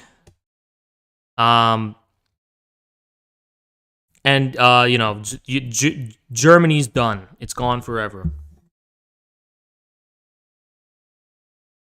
Sorryville. And Berlin will be renamed Sorryville. And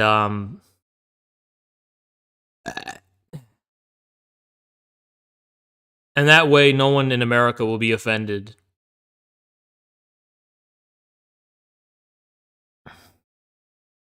I'm just saying the DDR paid its reparations. They paid their fucking reparations, right?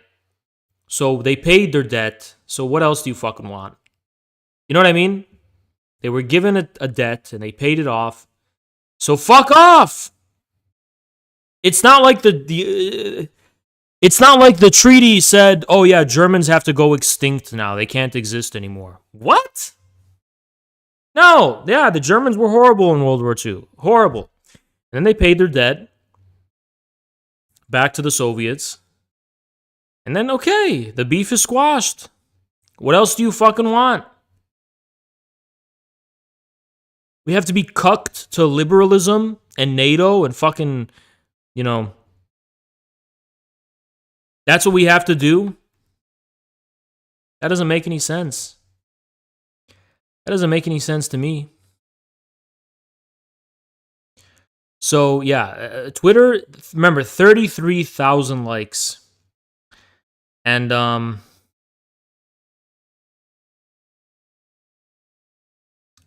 we need to get this guy on the show. Dr. Joseph Powers has been removed from Jones.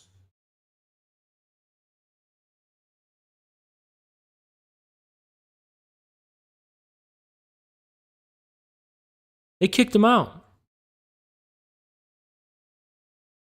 So Joseph Powers was what was he? Joseph Powers was the principal, right? Go home, Emmy, go home.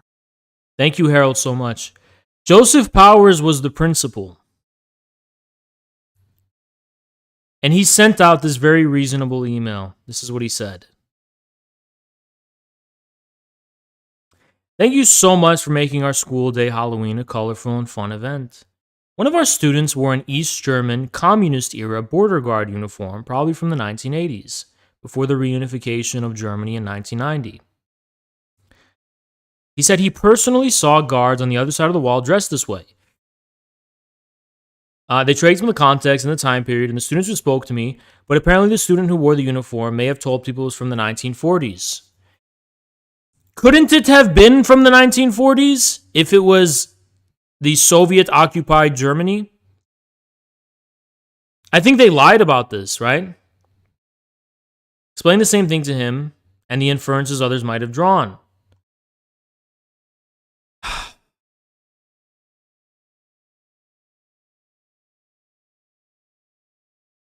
So not only did the student get removed, you want to see cancel culture, not only did the student get removed, no, let's talk about this. The principal has been removed from the college and an investigation is done on his contact. And they're saying this isn't even enough because David Luna has yet to be held accountable.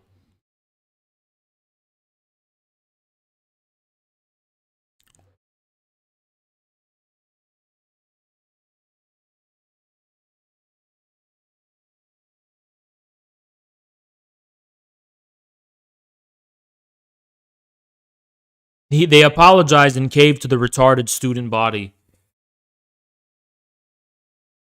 So Joseph Powers has been removed because of anti-Semitism and endorsement of Nazism.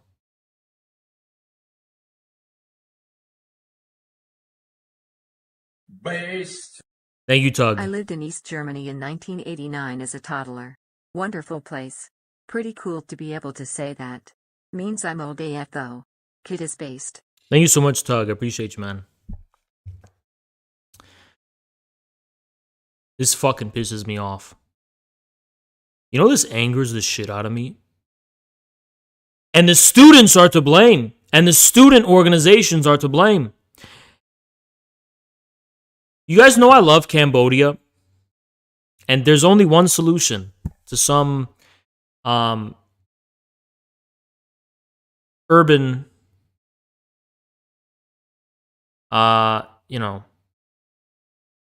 developments, and that's urban reconstruction. You know, building new infrastructure and stuff. The reason I'm mentioning that is because I feel like if there was more urban infrastructure, then people would be less inclined to be focusing on fickle things such as this. By the way, guys, I love Cambodia. It's one of my favorite countries.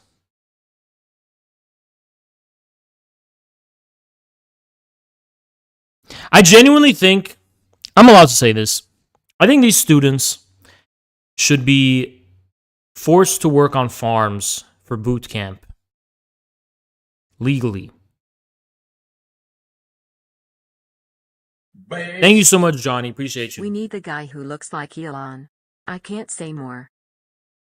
Yeah, I agree. Let me get this straight. This based LARPer went to college with a DDR outfit, and the students were so retarded that they accused him of wearing a Nazi outfit. And then when they were corrected that, oh, it's not a Nazi outfit, it's an East German outfit, they doubled down. No, this is anti-Semitic, this is Nazi, no. And they doubled down. And then the principal got fired. Because they still kept crying. Over what? Oh, because you were wrong? Are you fucking crying because you were wrong, you stupid shit little bitch students? I fucking hate students, man. What are you crying for? Because you were wrong? You stupid bitch student? Make me a professor. I fucking can't stand. Oh, these are high schoolers? Fuck them. You stupid fucking kids. You dumb fucking kids. Idiot fucking TikTok, Twitter fucking idiot kids. Thank you, Shongu. The only German government that fully denazified. Exactly. Whereas the other German government didn't denazify. There's still fucking influence of the Nazis in the current German government. These Germans fully denazified. These stupid students kept fucking bitching and this. The principal sent out an email. He's like, guys, you were wrong. It's an East German outfit. And they still kept crying. And then the principal's such a cuck, he had to still apologize. So this is what the principal said. After the students berated him because he pointed out that they were wrong. Because it wasn't a Nazi outfit. It was an East German outfit. Earlier week, we informed our 7 families about the situation who wore a German military uniform to school.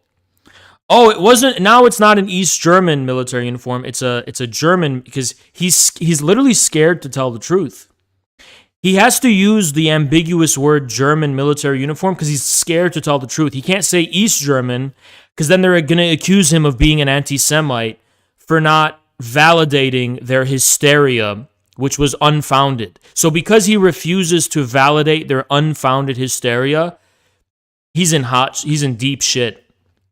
So he has to use more politically correct language in order to deny the truth. Because these students got whipped up on hysteria because they decided it was a Nazi uniform. And he told them it's not a Nazi uniform. So they got even more angry at him. So to appease them and to validate their unfounded hysteria, he has to retract that it's an East German military uniform and just say, let's just agree that it was a German military uniform. No, you fucking idiot cuck. It was an East German military uniform. There was nothing Nazi about it. As more information has come to light, including additional video of the incident. Like what video? And through conversations with our staff and students, we realized that this has greatly impacted our community.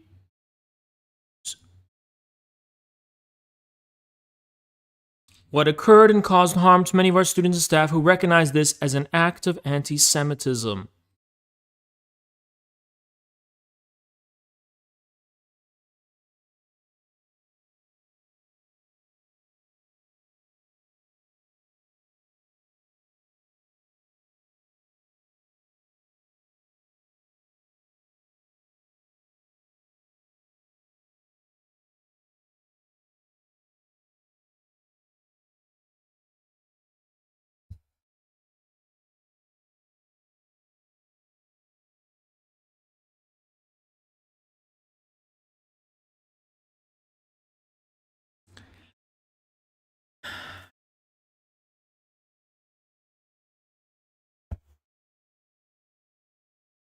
How was it fucking anti-Semitic, though? What does this have to do with Jewish people? What does it have to do with Jewish people? Can someone tell me and fill me in? What does this have to do with Jewish people at all? How is it anti-Semitic? How is it anti-Semitic? Please explain. I want you to know that we're going to address the bias. The Chicago Public Schools Office for Student Protections is providing support. So let me get this straight. They need an institution to come and offer support over this video. So they got traumatized by... So an entire commission of the government has to come in and offer support because some kid wore an East German uniform and did this.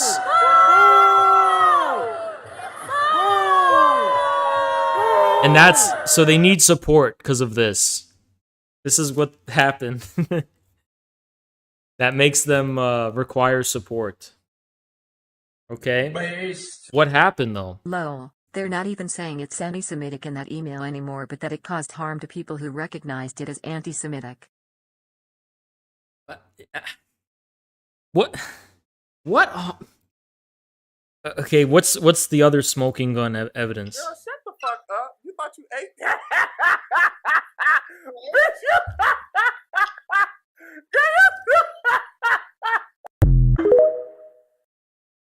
Oh my god, my stomach's aching so much. Girl, Fuck. shut the fuck up. You thought you ate that?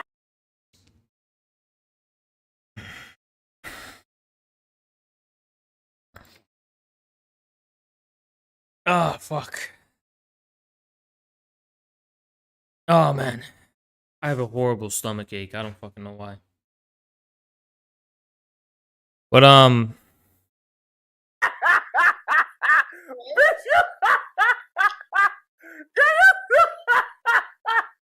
so the message is, we know this wasn't harmful, and it didn't do any harm to anyone, and there was nothing wrong with it. But because students made up in their head that it was offensive, we're going to provide you with support. Oh, that makes a ton of sense. Alright, so I've been seeing comments like these. Like, first of all, that's not even the same thing. But, like, that's a whole different conversation to get into. Anyways. This person is a retard. Did you know that? Thank you, Johnny. Thou who shall not be named was right about the glasses wearers. Yeah, I love Cambodia a lot.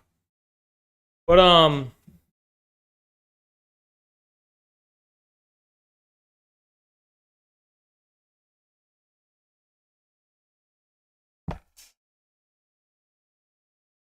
a lot of harm was caused because of this East German uniform.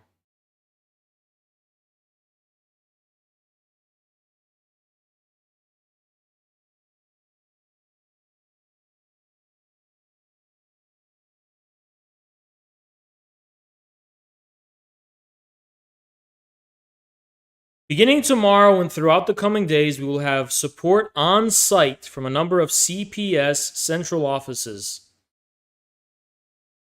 Look at all these people who I would fire if I was the president. Let's fire all these fucking social workers now. Fire them now. Fire them now.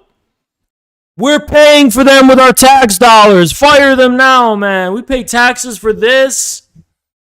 We're literally paying taxes so some fat, lazy fucks can go and console students because they saw an East German Halloween costume. What the fuck world are we living in, man? Fire these people. We will have space for students to process the harm they've experienced in small groups or individually. We will also be... This is a joke, dude. This is a fucking joke. I can't fucking believe this.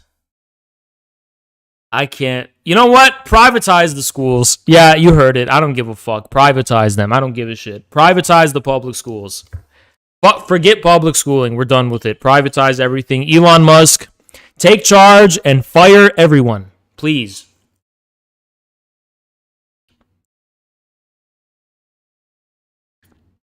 Let's abolish public schooling. Elon Musk, take it over and fire them all.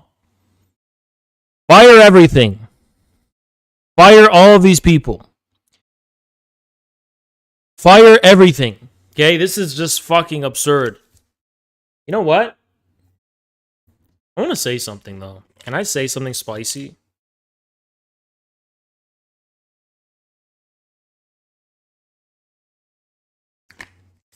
You guys remember the ultra mega Zionists?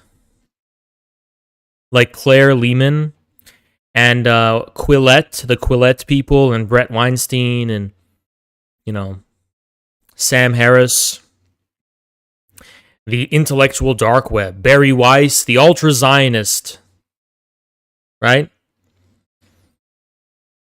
Remember how they were complaining about cancel culture and like how shit is too woke now? Oh my god, it's so woke. I can't even talk about racial science. I can't even talk about how, like, I think black people are naturally more stupid than white people. I'm Claire Lehman. I'm a stupid, dumb bitch who's going to complain about cancel culture because I can't publish Hitlerite science against black people. Remember that dumb, retarded bitch, Claire Lehman? That stupid bitch? Remember her? Remember how she complained about cancel culture, but she's a mega establishment shill, Zionist, centrist bitch. Remember her? Hey, where are you, Claire Lehman? Are you gonna fucking denounce this?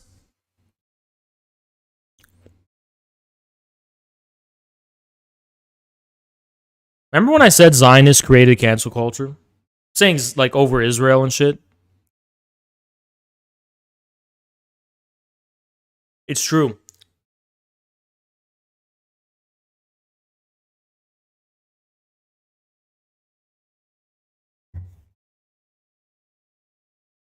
This is cancel culture, if you didn't know.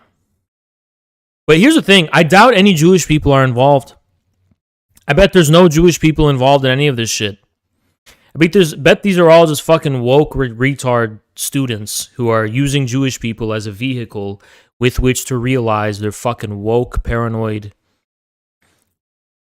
mission. I don't think there's Jewish people involved in this cancellation. I don't think Jewish people are stupid. That's why I don't think it, because, you know, Jewish culture promotes education a lot. So I'm pretty sure in Jewish culture, they would be like, yeah, it's an East German uniform. Because they're educated, right? So I think this is retard, woke students who decided they want to cry like babies over nothing. That's what I think.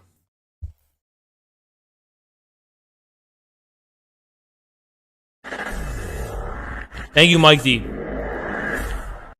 Ironically, these same kids would have handed people over to the Nazis back in the day. No morals or politics, just chasing good boy points. Of course they would have. You know, the first cancel culture was the Nazis, right? Think about it. They canceled Bolshevism in the universities. They canceled people for being Bolsheviks and for reading Lenin. and for reading Marx and even Freud. They would cancel people for that. You're canceled. This hurts my feelings.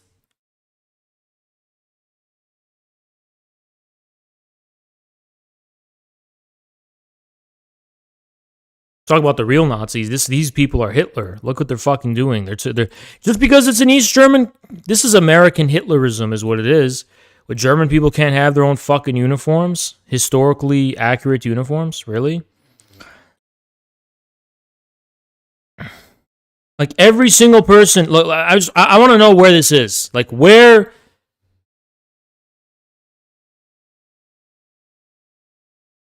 He isn't dressed as a Nazi. That's an East German uniform. That's 221 likes. Being this disingenuous is a bad look.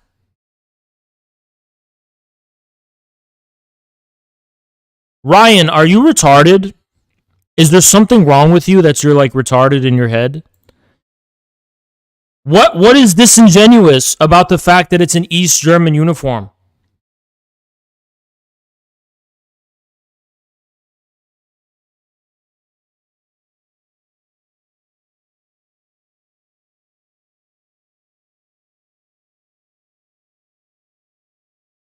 Nobody's like boosting the truth. Nobody's boosting the truth that it's an East German uniform. Did you know the CPUSA was arguing it was a Nazi I need to find it. I need to fucking find it. Look at this fucking retard. So this guy's in the CPUSA. You know this is a CPUSA member? Look at this. CPUSA member. This is a CPUSA member. Ready? As much as he may be doing it to cause offense, that is a uniform and salute from the GDR. It's only got 719 likes. The siege hail isn't communist. There's no siege hail. This retard is in the fucking CPUSA, but he doesn't even fucking know. Yeah, this is literally it. A CPUSA member doesn't know the basic history of one of the most influential communist countries. This is baffling. This guy's in the fucking Communist Party, and this is what they're teaching these retards in the Communist Party. So whenever someone gets canceled by the woke mob for being an anti-Semite, they have to be correct. The mob is always right. They'll even anything, right? If they cancel Marx as anti-Semite, oh well, they have a point, you know. They kind of have a point because you're a bitch. You're a fucking pussy.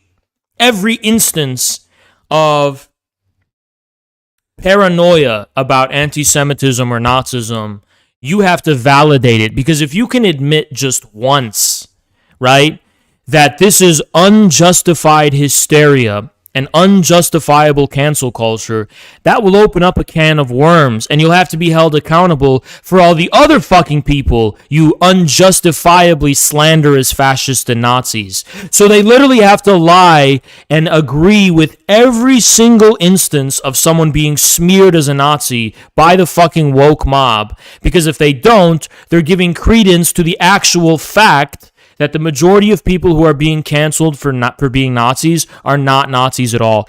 Even in such a nakedly shameless case as this, where this student is wearing a DDR, East German communist uniform, which everyone can see irrefutably, this is the case, there's nothing Nazi about that uniform at all, if you know anything about history, they still have to fucking sit here and posture and pretend like it's valid how they feel. It's valid. Dude, I'm fucking pissed. You know what? The inner autist LARPer in me is really fucking angered right now. Because this is one of us, man. You know, like these, those weird autistic kids who are into like communist LARP and his history LARP, and they're like, they like the Soviet Ushankas. I mean, those are gorilla cells, man. Those are infracells. He's not doing any harm. He's just flexing his niche, nerdy knowledge about history. It's not a statement. And you know what? Let's watch that. He has nothing to apologize for. What a based kid. It's not a statement on. It's not a form of social commentary. He's just fucking flexing his nerdy niche knowledge on East Germany, and it's like, dude, and they like canceled him over it. And he still marched anyway. What a fucking Chad. Chad, autistic-based LARPer.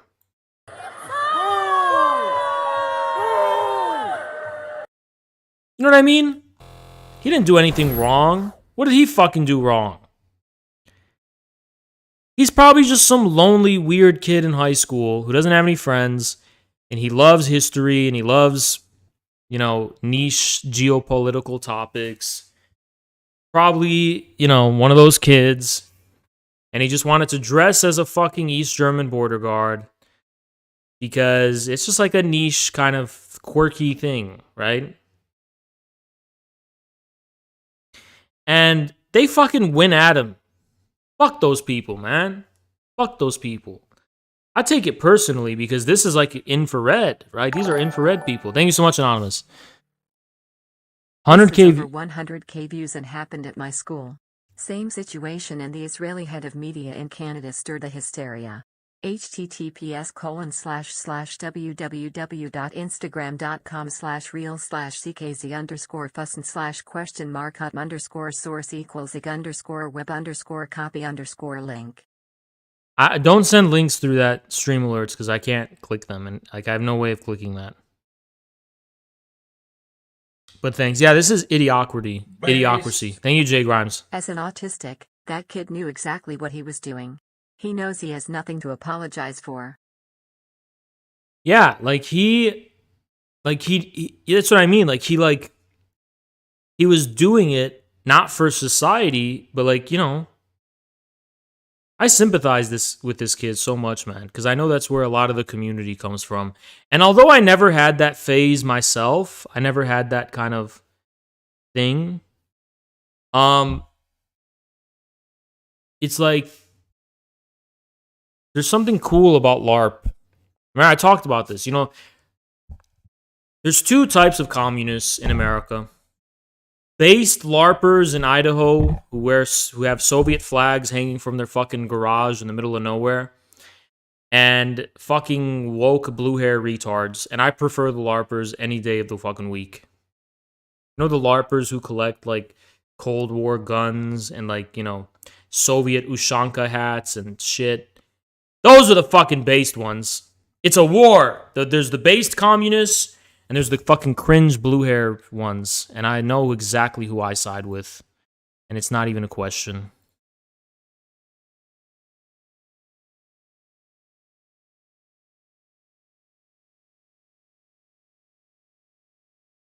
I know exactly who I side with. Thank you so much, Jay Grimes. Not just for himself, he's breaking the conditioning. Appreciate you so much.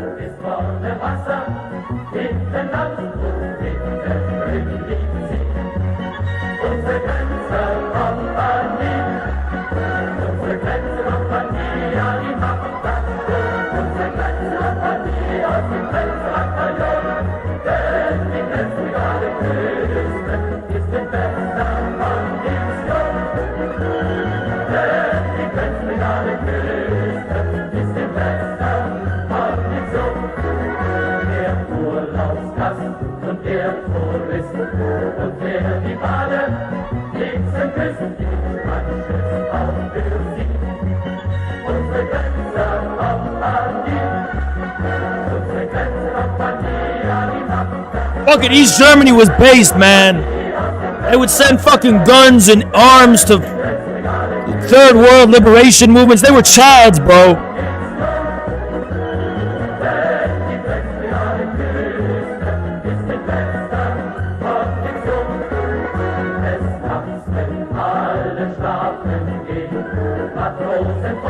The Stasi was fucking based, man.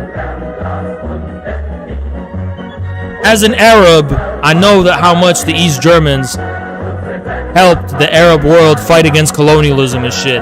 Shout out the East Germans, man. Shout out the East Germans, man. Fucking base, man.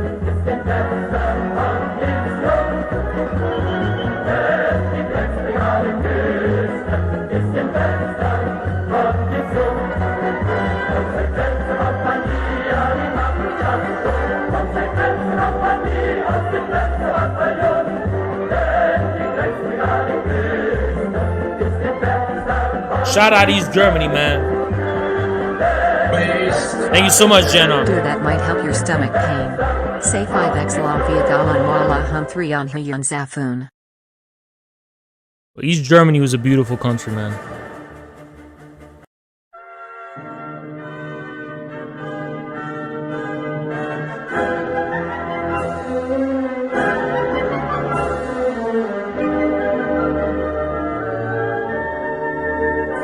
Vaterland, kein Feind soll dich gefährden. Eures Land, das unsere Liebe trägt. Denn es gibt kein anderes Land auf Erden, wo das Herz so frei den Menschen schlägt. Denn es gibt kein anderes Land auf Erden, wo das Herz so frei den Menschen schlägt. Vom Amur bis fern zum Donau.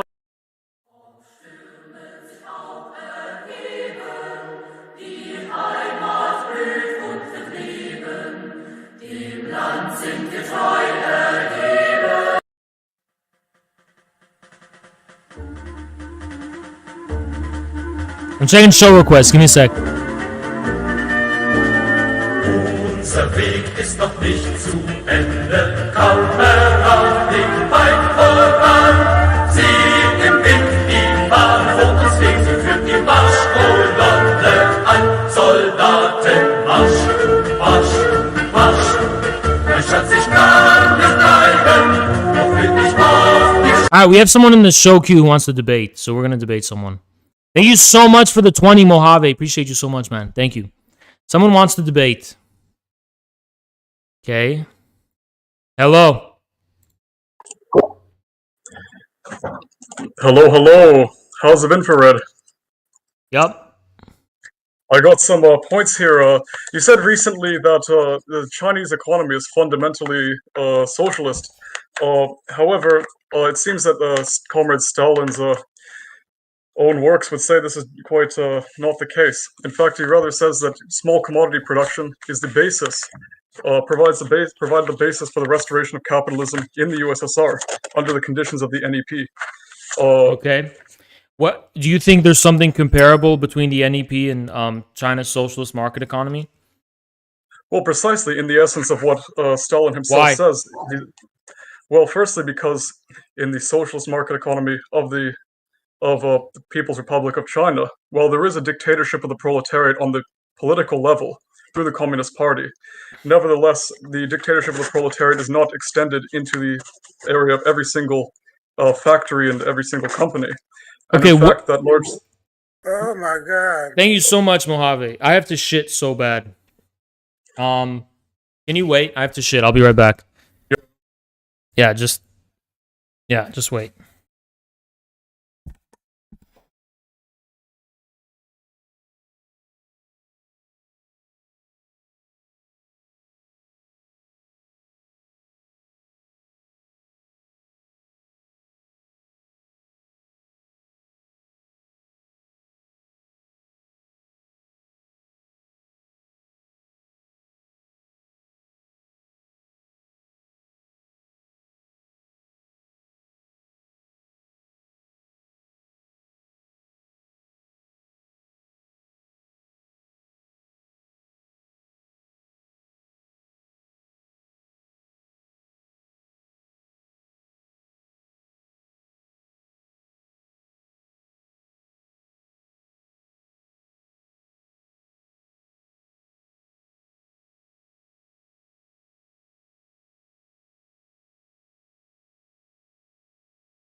I'm actually surprised so many people stayed. I like, holy shit.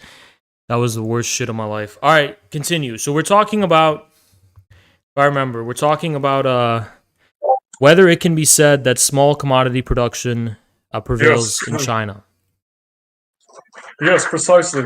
In fact, I believe you yourself said on one of the streams that the reason that the economy of China is fundamentally socialist is in fact because the uh, government worked against monopolies in order to ensure that basically people could engage in small productive activity and small commodity production Small on enterprises. independent and sovereign basis.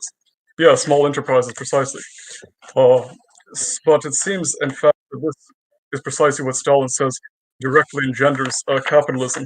In fact, I believe the quote directly, he says, in fact, he quotes Lenin, but we have not yet torn out from his work from 1928 of Right Danger and CPSU. But we've not yet torn out the roots of capitalism. Where are these roots embedded? They're embedded in commodity production, in small production in the towns and especially the countryside. As Lenin says, the strength of capitalism lies in small-scale production, for unfortunately small production is still very, very widespread in the world, and small production engenders capitalism and the bourgeoisie continuously, daily, hourly, spontaneously, and on a mass scale. And he continues, since a small production bears such a mass and even predominant character in our country, and since it engenders capitalism and the bourgeoisie continuously on a mass scale, particularly under the conditions of the NEP, we have in our country conditions which make restoration of capitalism possible. Okay. So during the NEP, you had the class of kulaks, of petty small producers who were participating in a fundamentally antisocial form of production. So the land was pretty much owned by them.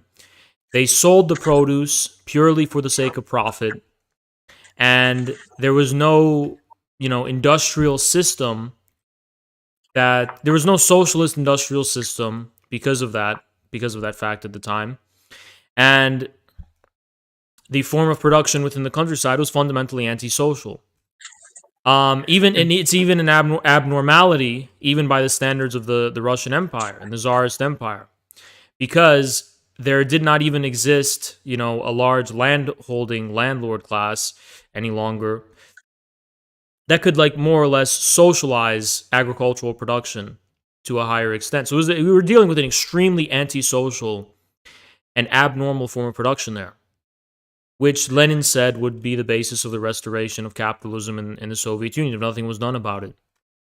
But my problem is that you're generalizing that form of small commodity production with small enterprises in general. Now, compared to the state-owned enterprises, the kolkhozes were small enterprises.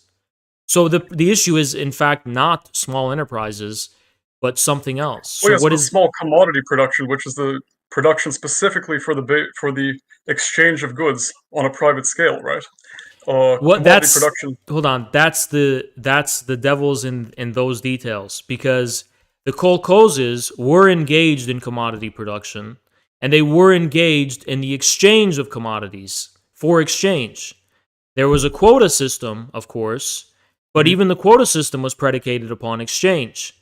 And then beyond the surpluses that were beyond the quota system. By the way, the quota system should only exist, I hope you agree with this, in an extremely underdeveloped state of a socialist system.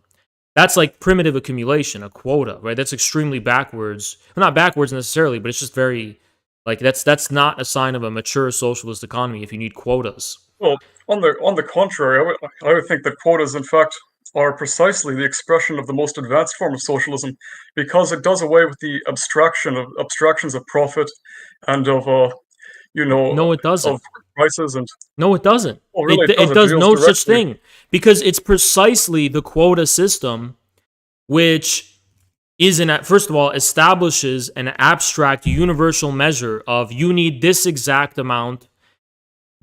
I mean, even in China, when they're under Mao, you had this was the basis of the dual price system.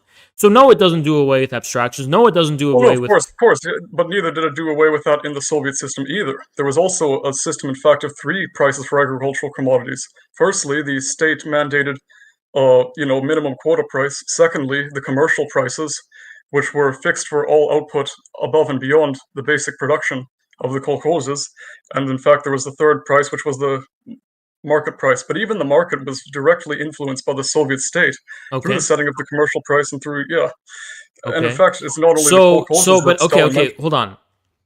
So China through its state bank manipulates prices in a similar way. So at what point is the difference qualitative and at what point is it just quantitative in terms of scale?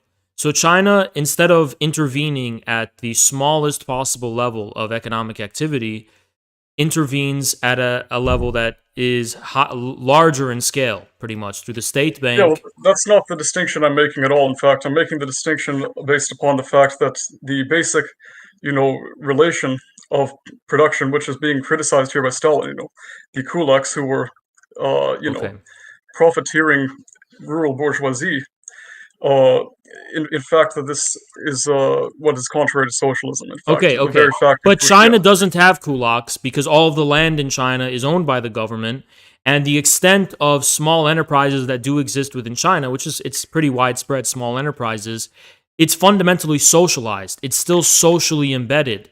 It is not, the managerial relations are not directly politicized or ideologicized, but they are socialized. That these enterprises are part of a very vast regulatory system and are part of an actual socialist system that regulates things like prices, and it regulates the what would you call what would be the word, the avenues of exchange. So in the same way that in the Soviet Union, the universal commodity form is eliminated because the channels of exchange are restricted in some kind of way. The same thing exists in China, but it's just more advanced. Rather than just like restricting where the agricultural prices can be sold, there's a more fundamental restriction in terms of trade policy and in terms of the dual currency system that regulates like how goods within China are exchanged in a way that makes it so that there's no universal commodity form whatsoever. Okay, well, first I don't see how that's comparable to the antisocial form of accumulation that the kulaks were engaged in, which had no regard for any kind of national policy, no regard for any kind of national industrial system, no regard for any kind of state planned policy. These were purely. Go ahead. About that, in fact, Stalin is also commenting on small-scale commodity production in the town, right? It's about the NEP in general that he's commenting. He says town and country. And secondly, sorry, forever. But the kolkhoz markets, Stalin said nothing to eliminate things like the kolkhoz markets, where produce was. He said we don't want this to. True, but it's a market for kolkhozes, right? For collective farms, in which there was no capitalist exploitation because the ownership and production was socialized. No, here's your problem. You're not speaking in Marxist scientific terms. You're talking about managerial relations. You're not talking about fundamental, like objectively scientific relations of production. Well, I'm talking firstly about the essence of profit. The essence of profit can only exist when, in fact, that there is surplus value from labor, which is being exploited. Okay, hold on. Dude, you're like mouthing off Marxist platitudes without understanding anything about them. Well, no, I understand what it means. No, you don't. You don't understand what you fucking mean. Yes, I absolutely do. No, you don't. Dude, chill. Shut the fuck up. You don't need to mouth off about these basic Marxist platitudes that every fucking 15-year-old already knows. Let's hold our horses. Dude, it's a Dunning-Kruger ideological fanaticism here. Hold your fucking horses, okay? First and foremost, you're talking about the question of profit. Profit did exist in the Soviet Union. All profit means is more. You're raking in more than you put in. That's all profit fundamentally means. Actually, no. In fact, the Soviet textbook on political economy states that makes a distinction between the form of profit, right, and the essence of profit, which you discuss a lot, and you often do a very good job making the distinction between appearance, form, and essence. Right. Okay. So wait. What do you mean by that? So why is China? Why is it in China that you have the form of profit that the kulaks had, and what was different about the Soviet Union's form of profit? Explain that. the kulaks, the Soviet Union's, well, of course, the Soviet enterprise form of profit, because wages were fixed by the state in state enterprises under Stalin. In fact, the wages were socialized and therefore did not correspond to the, rate of surplus. I'm talking about, okay, now you're going to say the rate of surplus value extraction. Why would fixing the wages, hold on, why would fixing the wages do that? Well, because nobody's like privately appropriating the profits of the enterprise, right? They were called profits in the Soviet Union. In the textbook says. What does it mean to privately appropriate the profits of an enterprise? Well, the capitalist, right, who has the. Can you explain what it actually means? Yes, when the profits are appropriated completely, in essence. What does that mean? What does that mean? It means that he extracts the labor from the workers through taking the form of profit, the net income, right? The form of a net income. So you're saying it's when the owner pockets the profit to do whatever they want with. Exactly, but you can't do that in China, because if you're part of an enterprise in China, what you do with your profit, the zone and channels of exchange are fixed by the government in a way that is socially beneficial to the whole. So you can't do whatever you want with the fucking profit, even in China. True, but not all of the profit surely goes to the government. Otherwise, there would be no private enterprise. Not all of the fucking profit goes to the government in the Soviet Union either, because they have kolkhozes, and the profit goes to the kolkhoz farms. It doesn't go to the government. It takes the form of profit, but it does not have the essence of profit because they're collective farms. What does that matter? Hold on, I could just say the same thing about China. What does it matter? What does it matter? What matters is, in fact, that the basic relationship of exploitation, of bourgeois appropriation, right, still exists and is still extracting a surplus for private gain from social production gained by labor, right? There's still the contradiction. Can you be more specific about that? Because it seems like you're doing the thing where you're creating a theoretical red line. You're saying China doesn't concern my specific ideological fixation, and it has no regard for ideological fixation. And I would like to make clear that I'm not denying that there's a dictatorship of the proletariat in China. I want you to please do a specific analysis of the Chinese economy. Don't just tell me that China isn't fully nationalizing everything, which is, by the way, not what socialism is. No, it's not. Of course, it's not what socialism is. Give me a specific analysis of the Chinese economy. A specific analysis in terms of how it's capitalist, how surplus value is extracted. Can you give me a specific analysis of that? I'm not even saying they're specifically capitalist. I'm just saying that it's not a comprehensively socialist economy. What does it mean for there to be? So you're saying the Soviet Union was more advanced as a socialist country than China? In terms of the development of socialist relations of production, sure. And the resolution Why is that? Why is that? Well, because under Stalin and later on, pretty much every enterprise, in some way, even if it was, in the enterprise, there was only two forms of property, right? There was just state socialist property or collective property. Okay. And because of that, you're wrong. There was personal property, and there was also the private garden plots. Personal property, but I'm talking about in the. There was the personal garden plots whose produce could be exchanged on markets. Yes, but you yourself said that an excellent analysis actually when you discuss the truckers, the significance of the trucker freedom convoy, right? You yourself just said that the property of peasants is not really, in essence, private property, but in fact, it's actually, because it's just personally owned, just facilitates their labor, is actually, compound property. And I think that's a good analysis. Okay, well, I'm not exactly sure if that's the case in the case of the Soviet Union, but regardless, let me ask you a question. You're talking about relations of production, but can relations of production be institutionally or politically created? Can laws create relations of production? No, I need a moment to think about that. I mean, I'm just asking, are relations of production material, or are they voluntarily established? They're material, yes. However, the material, the social, there are fundamental economic laws, right, that are just always, in existence because of the very nature of human relations in general, right? But the form of these, the form of the relations and their essential content, based upon whether the dictatorship of the proletariat is being exercised in the economy, can change, because if dictatorship of the proletariat is exercised comprehensively in every factory and every farm, then yeah, the essence of these relations can be changed, but really in a phenomenal way rather than a purely based on a legal form, right?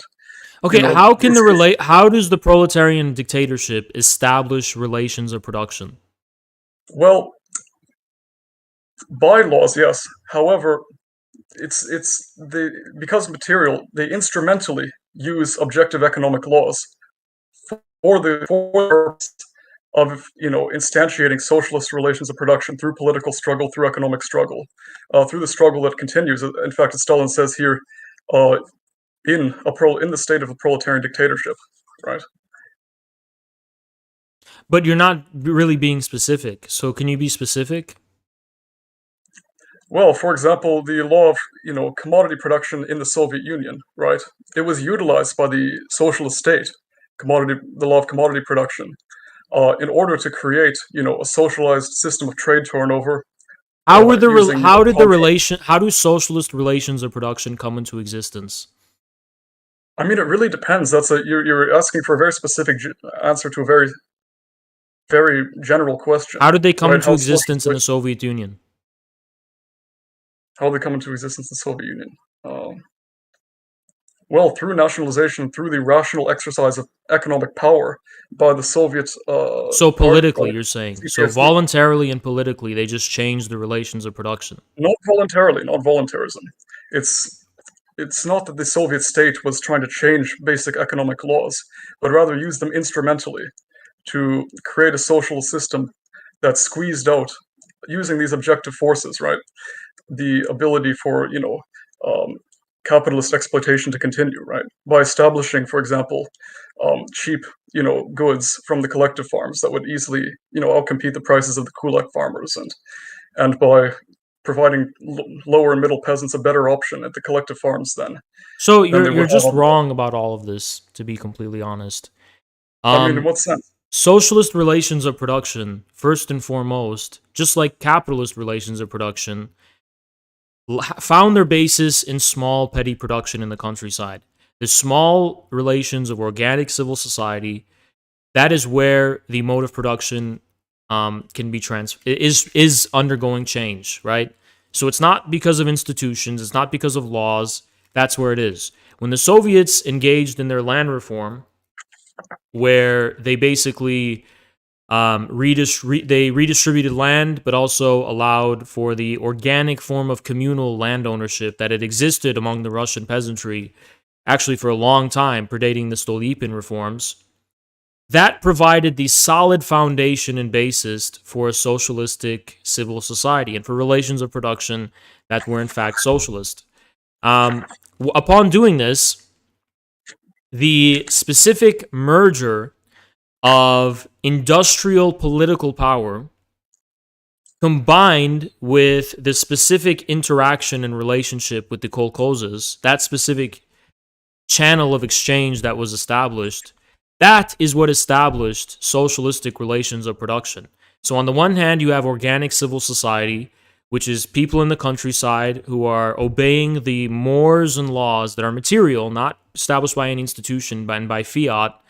And on the other hand, you have a centralized, industrially motivated party dictatorship, which wants to plan the economy. So the unity of these two things is it's from this unity that relations of production emerge that are socialistic. Mm-hmm. Oh, 1 second. I'm just going to quickly find the quote here.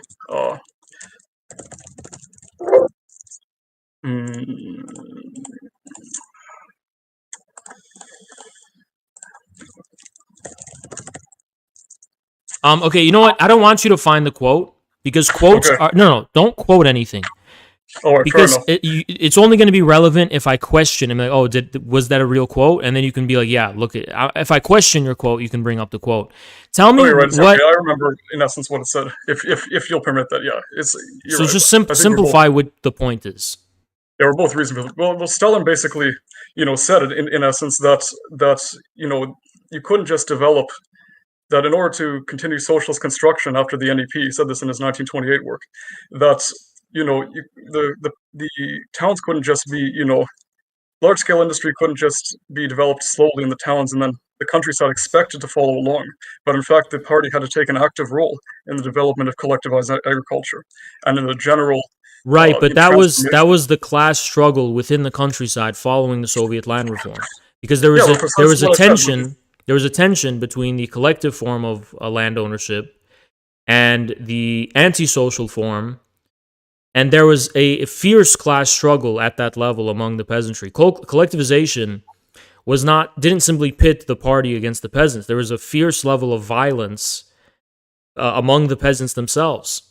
Even before collectivization, by the way. So that was a class struggle raging in the countryside, which the party wants to take an active role in, not by voluntarily introducing relations the party finds favorable, but by taking the side of what they considered the proletarian or the middle peasants So over and against collectivization was the not something kulaks. that was, that was pushed by the party. Like this was just a phenomenon that just happened itself, with absolutely no political will. The collective farm was a combination of the organic form of Russian agricultural relations that predated the Stolypin reforms, and on an institutional level, there was a level of kind of promotion that this was like a more socialistic form of ownership.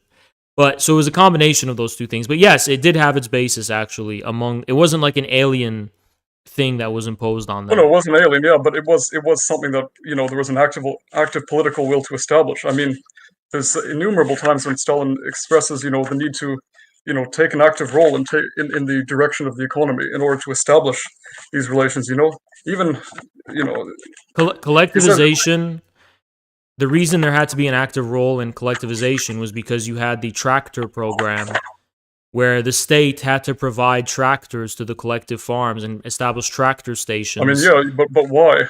Because these tractors aren't just going to suddenly appear on kulak farms on their own, based on laissez-faire the collective principles. farms had their basis in the peasants.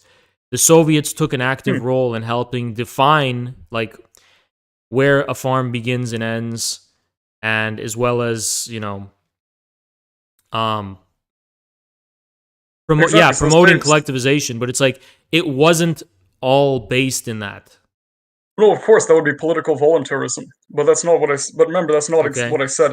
Right. I said so okay, moving on though.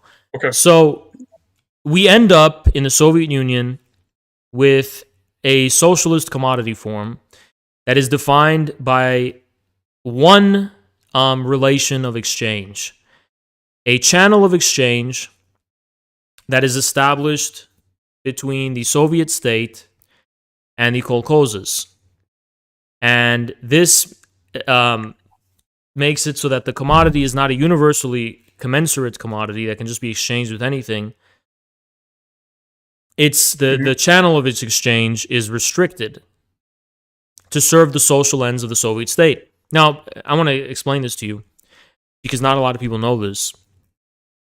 That was not because of ideology. That was because the Soviet state had a target of industrialization, which it had to pursue in a very rapid amount of time, right? In 10 years, or they're going to bury us, is what Stalin said. So the reason the channel of exchange was restricted in that specific way was because the needs for the industrialization of the state were dependent on surpluses of agricultural production, which had to be consolidated in a manner that is a form of primitive accumulation. It mirrors the form of primitive accumulation that pre-exists the modern capitalist relations. That had to be established in order for this baseline level of industrialization to occur. But then the question of a socialist civil society and socialist relations of production, those were never given the breathing room to actually develop. You were still stuck in this state of primitive accumulation. The question of actual organic and material relations of production which established themselves at the level of civil society and not simply politically, never in the history of the Soviet Union were those allowed to develop to their fullest extent. Under Stalin, the kolkhoz markets and the private garden plots, which could be sold on markets, was probably the beginning of that, of something like that. But that was never actually allowed to given any breathing room, and that was put an end to by Khrushchev. He eliminated all of those things. I don't think that there's an inherent opposition between an organized economy and socialist relations of production. In fact, my argument really is that socialism is not defined by any. We're not talking about an organized economy. We're talking about an economy where all aspects of production are controlled. Like every aspect of production is political. That's not the basis upon which I say that the economy is not, is not completely socialist. I'm saying that on the basis that there's still capitalist, exploitation and accumulation. Of course, whether the relations. Well, how can you meaningfully say there's capitalist exploitation in China? Well, because there are capitalists who overwhelmingly control the means of production, and there's still a proletariat. Okay. Now, my question for you is, how do they control it? Well, they own the capital, and hence they're able to appropriate some of the surplus. That which is not socialized for the Chinese state. What do they do with that surplus? So what do they do with that surplus? What are they allowed to do with the surplus? Can they just do whatever they want with it, or what do they do with it? Well, I mean, presumably they can use their surplus. First of all, you're dealing with like these vast enterprises. Which a capitalist in America can't do whatever he wants with his surplus. You're right. Which is why I think the capitalist mode of production has broken down on a global level. Mm-hmm. But there's still a contradiction between socialized production, even here under capitalism, and the private. No, there isn't. The public sector versus the private sector. That's not a contradiction at all. No, I mean the contradiction between the highly developed intertwining of the state and the capitalists, and the fact that they run monopolies and have a financial system. The financial system is it's at the level of the network of banks of the City of London, Wall Street. I get that. On the same page, but that seems to be more and more a superstructural phenomena rather than like something. Put it this way. Petty capitalist production is done worldwide. It's over. Petty production has taken on a inherently socialized nature around the world.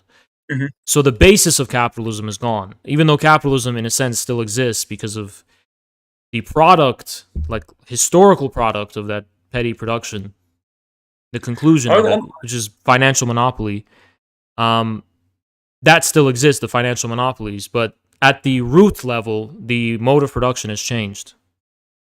Well, I mean, the mode of production, Lenin said that imperialism was essentially a development of the existing capitalist, relations of production, and inherent capitalist, contradictions.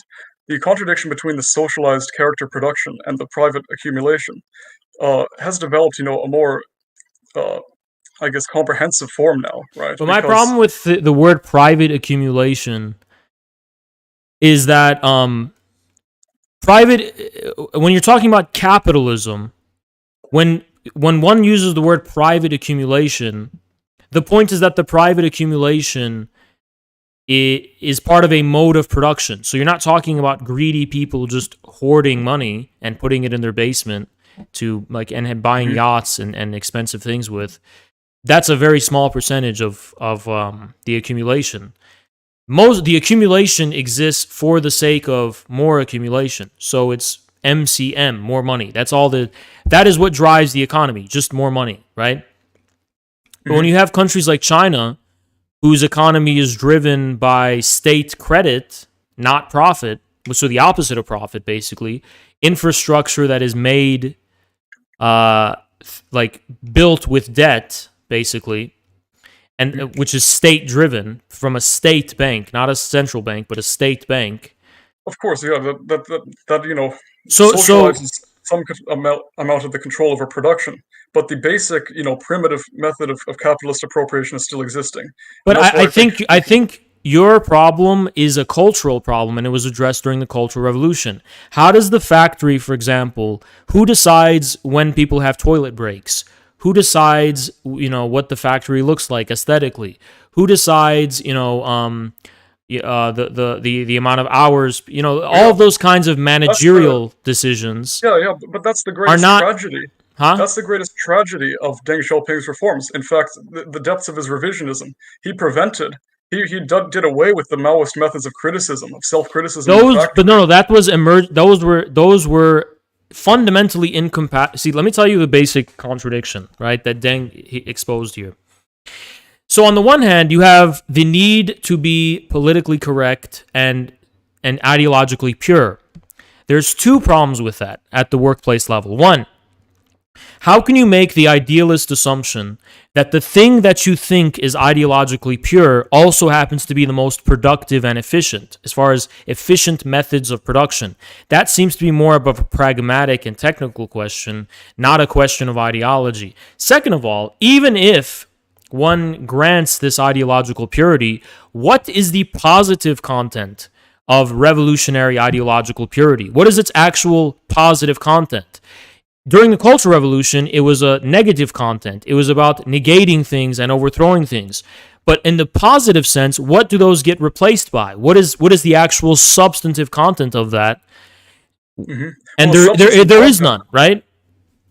Well, I think the substantive content of a socialist revolution is simply, the deep sentiments of the working people, of the peasantry, of the proletariat, the culture, everything that. So do you think the deep sentiments? Hold on. Do you think the deep sentiments of the Chinese people were given better expression during the late stages of the Cultural Revolution, where their negative sentiment was given a platform, the things they wanted to destroy and tear down was given a platform, but in terms of their tastes, in terms of the things they enjoyed, in terms of the things they want to consume and the things they choose to spend their money on, right?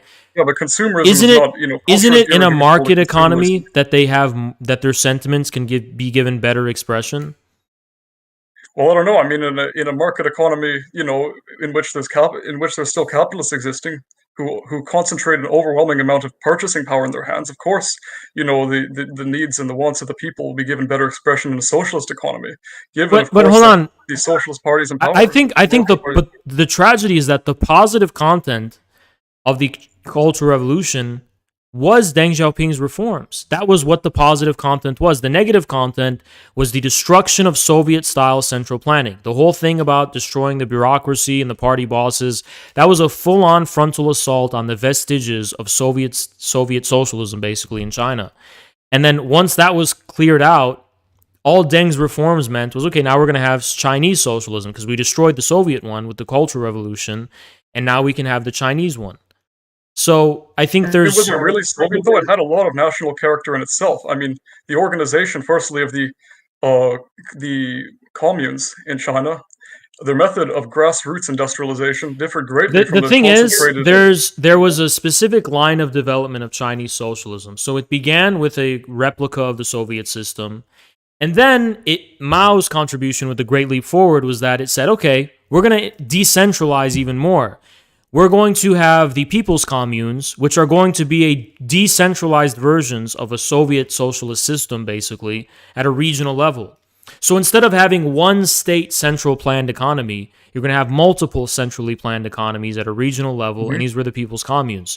So this is what made China more of a market economy from the very get-go. I agree. Yeah, but the reason you understand the reason is because at that point you were dealing with a relationship of exchange between people's communes, between the people's communes and the central government, and then that started to manifest itself internally. This was all before Deng Xiaoping, with organic commune markets that were emerging within the people's communes, where people's extra proceeds of production started to be used, so the extent of exchange within China was unleashed, because in the Soviet Union it was between the state and it was between the kolkhozes, and that's it.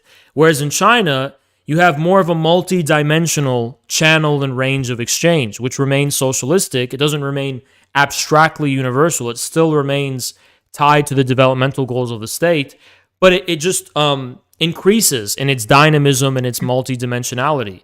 And I think there's just this level of continuity with Deng's reforms where he didn't dismantle the people's communes. He elevated the logical conclusion of the people's communes at the lowest level, right? Because the people's communes gave rise to what? The village teams. And the village teams, which are like these village level units of the communes, right? And then from the village teams, the individuality of the Chinese family. This was the conclusion of the people's communes development. Because the people's communes, you have to understand, there was a line from the Great Leap Forward and onward of decentralization. First, you had the people's communes. Then the people's communes started to decentralize and delegate economic functions to lower and lower levels of management. True, but the same is the case with Khrushchev's 1965 economic reform. I mean, with Kosygin, centralization is a management question. It's not fundamentally a mode of production question. Well, Kosygin reforms were different because I think they gave more flexibility to the managers. The thing is, the tendency was not decentralization toward the Soviet citizen. It was just something within the bureaucracy that was happening. But you have to understand, in China, you're dealing with the very emergence of a quote-unquote bureaucracy. Not necessarily like, the delegation of roles to lower-level bureaucrats. No, it was the opposite. New bureaucrats were emerging at lower and lower levels of production based on the delegation of tasks. Because the Chinese were basically pragmatic. They were like, okay, why don't we, instead of planning this at the top level, let's decentralize it, and then we get more and more abstract in terms of our planning.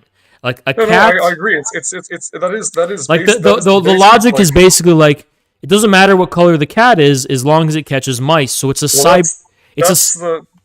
yeah, but you have to understand the cybernetic logic there, because you're dealing with one variable goal, which for the Chinese was, I think it was like the maximization of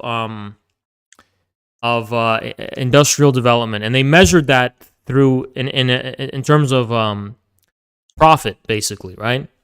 Yeah, I understand the cybernetic implications. Yeah, but the cybernetic. So basically, they basically allowed for these organic feedback mechanisms to be unleashed while maintaining that singular variable. And all that happened with Chinese market socialism was they maintained that variable. They changed it to GDP growth. Well, they didn't change it, but they purified it into something like GDP growth or other forms of local forms of measurement of economic development, which these regions still to this day compete for and strive for. And they allowed for a flexibility with which those goals would be met. But the economy is still based on the fulfillment of these socialized and centrally planned goals. Well, I agree that the top level management, if you look at the whole economy from a cybernetic perspective, the top level management, of course, is in the hands of the party. In the hands of dictatorship of the proletariat. I never once denied that China does not have, at some level, dictatorship of the proletariat. But dictatorship of the proletariat is a comprehensive socialist phenomenon. It has to extend to every factory, every shop, every peasant village and every town. And it can't simply be. I think that's just that would just be that's just what the Cultural Revolution tried to do. But the problem with the Cultural Revolution is the problem of what is the positive content of that? How do you know what is more socialist or less socialist? Well, I mean, the positive content, I'm not going to pretend to know the positive content of Chinese. Because the problem is, like, when you try to centrally mandate every facet of life on like a political or ideological level. I've not advocated that once. No, but you said the proletariat dictatorship needs to extend to every level of life, right? Well, yes, but that can also be done from a lower level, direct worker participation, election of, management. Yeah, I think that's a different method of establishing some kind of bureaucratic control of life, whether it's through workers' elections or whether it's through centrally planned appointees, but the outcome is the same. Instead of allowing for material reality to give expression to, the content of the economy and the socialist economy, you basically, in a top-down way, which I think is idealistic and voluntaristic, try to preempt the material expression of life through some kind of bureaucratic decision, right? You come to a collective decision and say, I mean, like yeah, put it this way, right? If you took, on the level of consumerism, I know this is a crude example, if you took a town and you said, okay, what kind of potato chips are we going to produce? And everyone got together and they all voted on it, right? Mhm. That is inherent, and they voted on it on the basis of like what is more socially, like what is more necessary from the perspective of like some kind of ideological social truth, like okay, we need these potato chips because they signify the meaning of socialism better, so that's why we're going to eat them. But what is not going to be addressed is like, okay, but what do people actually like though? Forget about the question of like what is more ideologically perfect and what is more ideologically correct. What do people actually prefer in terms, like what do they like to eat more, right? And because when people eat, it's a private affair. No one's looking, and it's just you and your potato chips and you're eating. But when you decide these things at a top down, even if you're electing the people, it's still top down because you're coming to a collective decision, and then you're imposing that collective decision on everyone from the top down. The problem is that suffocates the ability for material reality to be given any expression. I mean, on the contrary, if the goal of the socialist state is to facilitate the maximum, fulfillment of the cultural and material needs of the people, then of course there's some level of, rationalization and improved management, potential that should, be instantiated to some degree in socialism.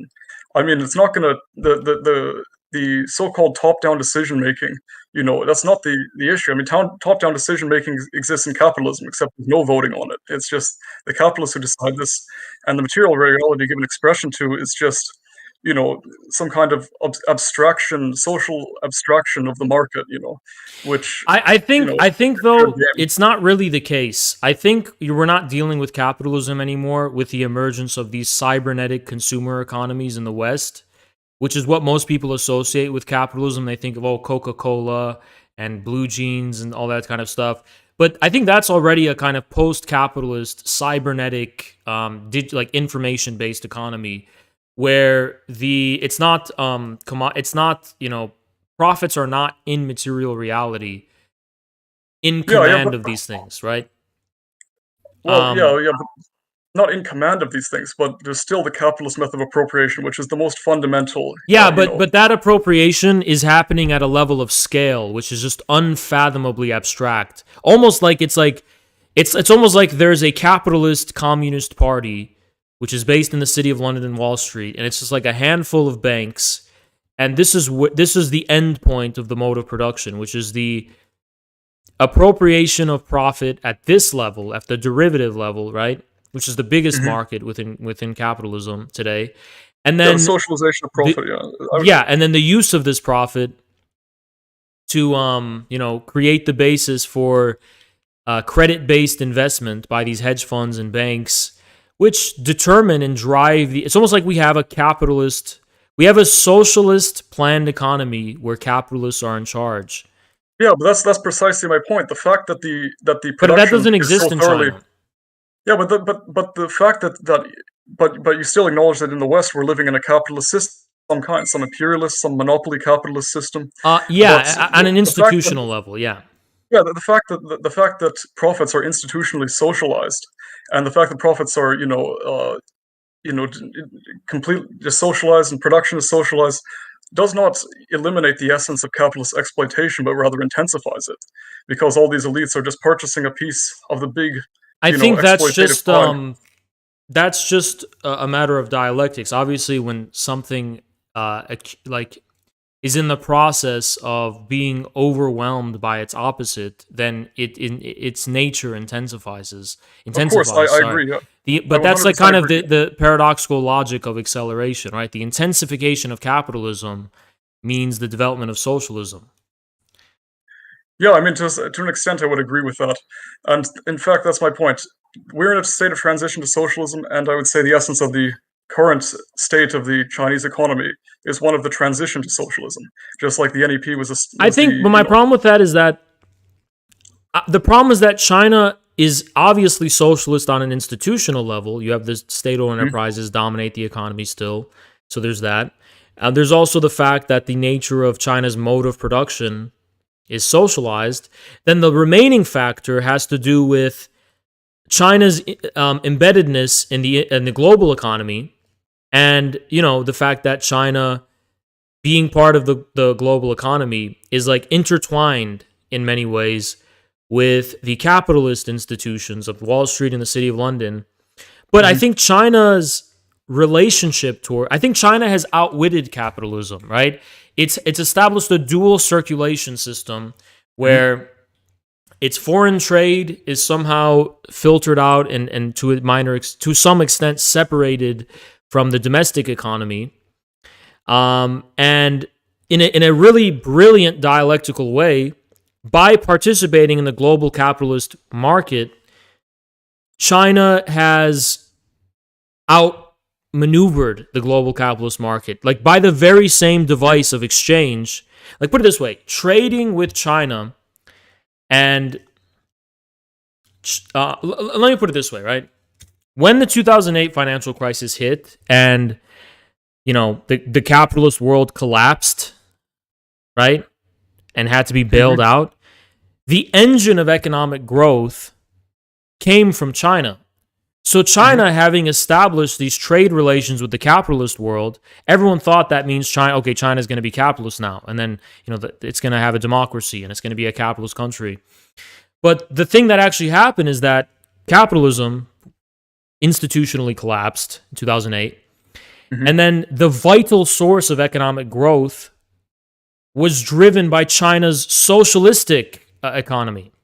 So that means even the growth we have in capitalist countries now has some basis in the Chinese style form of development, which relates, like, put it this way, right? Because socialism is a higher form of a mode of production than capitalism, capitalism cannot domesticate or internalize the logic of socialist production. It can only relate to socialism as some kind of Lovecraftian old one, right? Some kind of outer being that is exerting influence and is driving the capitalist economy, but the capitalist economy has no way of making that socialist mode of production cognizable to itself. So that's why there's a lot of fear mongering about China, because China is this kind of Lovecraftian alien force which is changing us and exerting influence on us in ways that are fundamentally uncognizable to us within our limited capitalist consciousness and our capitalist economy. So I think, Yeah, I don't disagree with the fact that the Chinese Communist Party has outsmarted, the West in that sense. However, that still doesn't mean that they're not still in a stage of transition to socialism and have not already. But don't you think socialism is always in a stage of transition? Because, like, that's just dialectics. If the bourgeois class is eliminated, in all facets of life, and the proletariat, I think the bourgeoisie. There's no exploitation. I think the bourgeoisie within China, I would argue, does not exist as a sociological group. I think there's a new class. This is what they call it, the new class. But the bourgeoisie is not just people who are rich and have a lot of money and own, have. Of course, but the fact is that there's still, the essence of exploitation in many areas of the Chinese society. Well, what do you mean by exploitation? Well, the private appropriation of the social labor of the proletariat through the form of profit. Some of it, yes, goes to the state. I think you're not necessarily dealing with private appropriation, because private appropriation, again, it's anti-social appropriation. It's appropriation for the sake of more money, right? Whereas in China, I think there's an acute. So the contradiction you're dealing with in China or in a socialist country would be there's a social form of production, but the output of that production, how is that going to be socialized? There's not a one-to-one relationship between the social form of production and the way in which the output of that production is distributed or organized.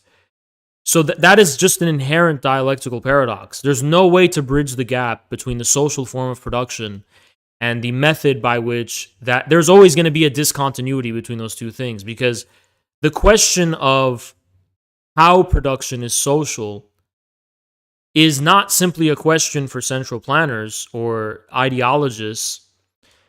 Again, I agree. Yeah. If all the private businesses in China were run by workers' cooperatives or elected management or whatever, and there was no private appropriation of the surplus value of the workers, if it was all just socialized, either So what does factory, that mean? Does that, because just to be clear, that would mean that all of the profits of these enterprises would go where? Well, somehow to some social use that is not, going to the, private use of making, some capitalists making money, right? Wait, it would either go to the workers. But those things, when the capitalist, quote unquote, the capitalist makes money, as far as the proletarian dictatorship is concerned, that is putting it to social use, because they're using that money to expand the forces of production. If they weren't using the money, if they were using the money in a wasteful way, or in an economically irrational or unbeneficial way, I have no doubt the government would crack down on that form of economic activity and eliminate it. But how is it then that the CPC is able to advertise so much about all the private business investment opportunities? Because private investment, because businesses in China represent the units of socialistic civil society. Businesses are what they sound like. It's a business. It's a way in which economic activity is facilitated by people. If you use the word in that way, then it means the exact same as a Soviet enterprise, right? But they're fundamentally I think in terms of the relations of production, they're not necessarily that different. Managerially, they're very different. Institutionally, they're very different. But at the level of like just being a business, which means the facilitation of economic activity, that's what it is. That's what it means in China too. A business in China is a category of socialist law, right? It's not like see, look, the point about capitalism isn't defined by businesses. It's defined by the money-making business and money-making for the sake of money-making and nothing more. Whereas in China, the existence of a class which is able to extract a surplus from the workers that they did not actually work for productively. The discontinuity between individual producers, individual laborers, I should say, and surplus value will always exist, because surplus value is something social. And it is. That's precisely the contradiction of capitalism, right? The social character of production. But what you're trying to say is something like, okay, the workers are responsible for the production of the workers caused this surplus value, right? Labor creates surplus value, right? Yeah, so you're basically saying since that's true, we need to take that surplus value and give it back to the laborers on a unit by unit basis somehow. I just don't think that makes sense. In some society, either as Lenin or as Marx said, on the basis of the quantity and quality of their labor, or to some extent, if we're really in a communist society, on the basis of social decisions, on the basis, as Marx once put it, of course. But the problem, you see the discontinuity though. Sociality is not the sum total of individuals. Sociality, the socius, it's a substance, right? Marx thought of it as a substance. It's a living organism. It's a substance. There is no way to bridge the gap between individual activity and the way in which that activity is being assimilated by the social substance. There's a fundamental contradiction here that cannot be bridged in any way. Even if you have workers' management or whatever, you're not going to resolve that problem. What the hell happened? Of course. Once again, I'm not saying that I know the positive content of socialism completely. It's completely intelligible to me. Brenton, but I do know the negative content of socialism, and the negative content of socialism is that there should be none of these capitalist contradictions, where there's some people who are using capital as an instrument of exploitation of the workers and gaining a personal profit from something that they, just by owning a business or something. I think you're missing the aspect of mode of production. You're only focusing on a moment of production, which is the appropriation of. Yes, but if this exists on a widespread mass scale in like 40% of, Okay, but hold on, but what is production for, though? You're saying, okay, the funds are not allocated in a directly centrally planned way. There's decentralization in China, where you have exactly. businesses The that proportion, allocate well, yeah, capital, in ways that, yeah, in a market economy, there is an equivalency between the distribution of financial income and the distribution of the final product, right? Because that's just the nature of of exchange, right? If you appropriate the money, the middle term of exchange, then you necessarily appropriate the labor value, exchange value, equivalent. labor In the value general. is always going to be appropriated in a way that is discontinuous from the laborers. Of course, exactly. But the Yeah. question, but if it's a capitalist using capital But as an here's the instrument of thing: when exploitation, capitalists do it, it's part of a system in which that appropriation is used to. That is the end goal of production, is the surplus value in capitalism. The end goal of production is surplus value. Okay. is that not the basis on which the private businessmen in China are operating? No, Well, especially foreign no, companies. no, because they're just doing it no, for, because the goodness no, of their it's hearts for the not. government. It's not. Okay, because in China, profit is a measure. It's a form of information. Is your business efficient or is it not efficient in terms of the Yeah, once allocation? again, that's just net income. That's just the form. Like Okay, information exactly. is It's just a the form of the form, matter. right? Yeah, but it still has the So essence of so profit. when you are efficient in China, which means you're profitable, you are going to expand your enterprise. But the question of whether the entire economy is going to be assimilated into the purpose of profits in command for accumulation, all you have to realize is that China has this elaborate system at scale where if your enterprise becomes so successful, right, the more successful you are in China, the more you're controlled by the party. Everyone knows that. The more you're integrated into this form of central planning and you're recognized as a fundamental pillar of the economy, like that there's a social, the more you're successful in China, the more you have a social obligation to. Yeah, but same with the NEP. That's why small production was the problem. No, And no, not large not the production. same in the NEP. Not the same in the NEP. Because in Yeah, the NEP, because in the NEP, the foundation of peasant production was not premised by the socialist economy. It wasn't like, for example, there was a national industrial system in place of a state bank and this like form of developmentalism where the Yeah, entire economy is unified into one unit. You didn't have this nationalization of all yeah, land. but kulaks were not the only ones who were given, the ability to operate private enterprises on their own, right? It was also large, small businesses in the town as well, right? Like, and Lenin specifically said that, in fact, the fact that the state, Soviet state, controlled the, overwhelming majority of large enterprises, that this precisely premised uh, it was precisely through the premising of the small scale production based upon its material necessities. See, the problem, hold on, the problem is that small scale production poses the political problem of creating independent institutions, which can then challenge the proletarian dictatorship because of money. Money is a universal equivalent. China does not have that problem because when small businesses grow into large ones, first of all, in China, you're beginning with a people fundamentally tied to the state because of the land reforms. That's the premise. So the new class are at the outset loyal to the proletarian dictatorship because they're institutionally wedded to the state. But then second of all, the bigger you become in China, the more pressure is on you in terms of the extent to which you're controlled by the party dictatorship. Okay, so you have private businessmen in China, right, who are loyal to the party because Yes. their production is premised by decisions by the party. Yes. Okay. And not only decisions by the party.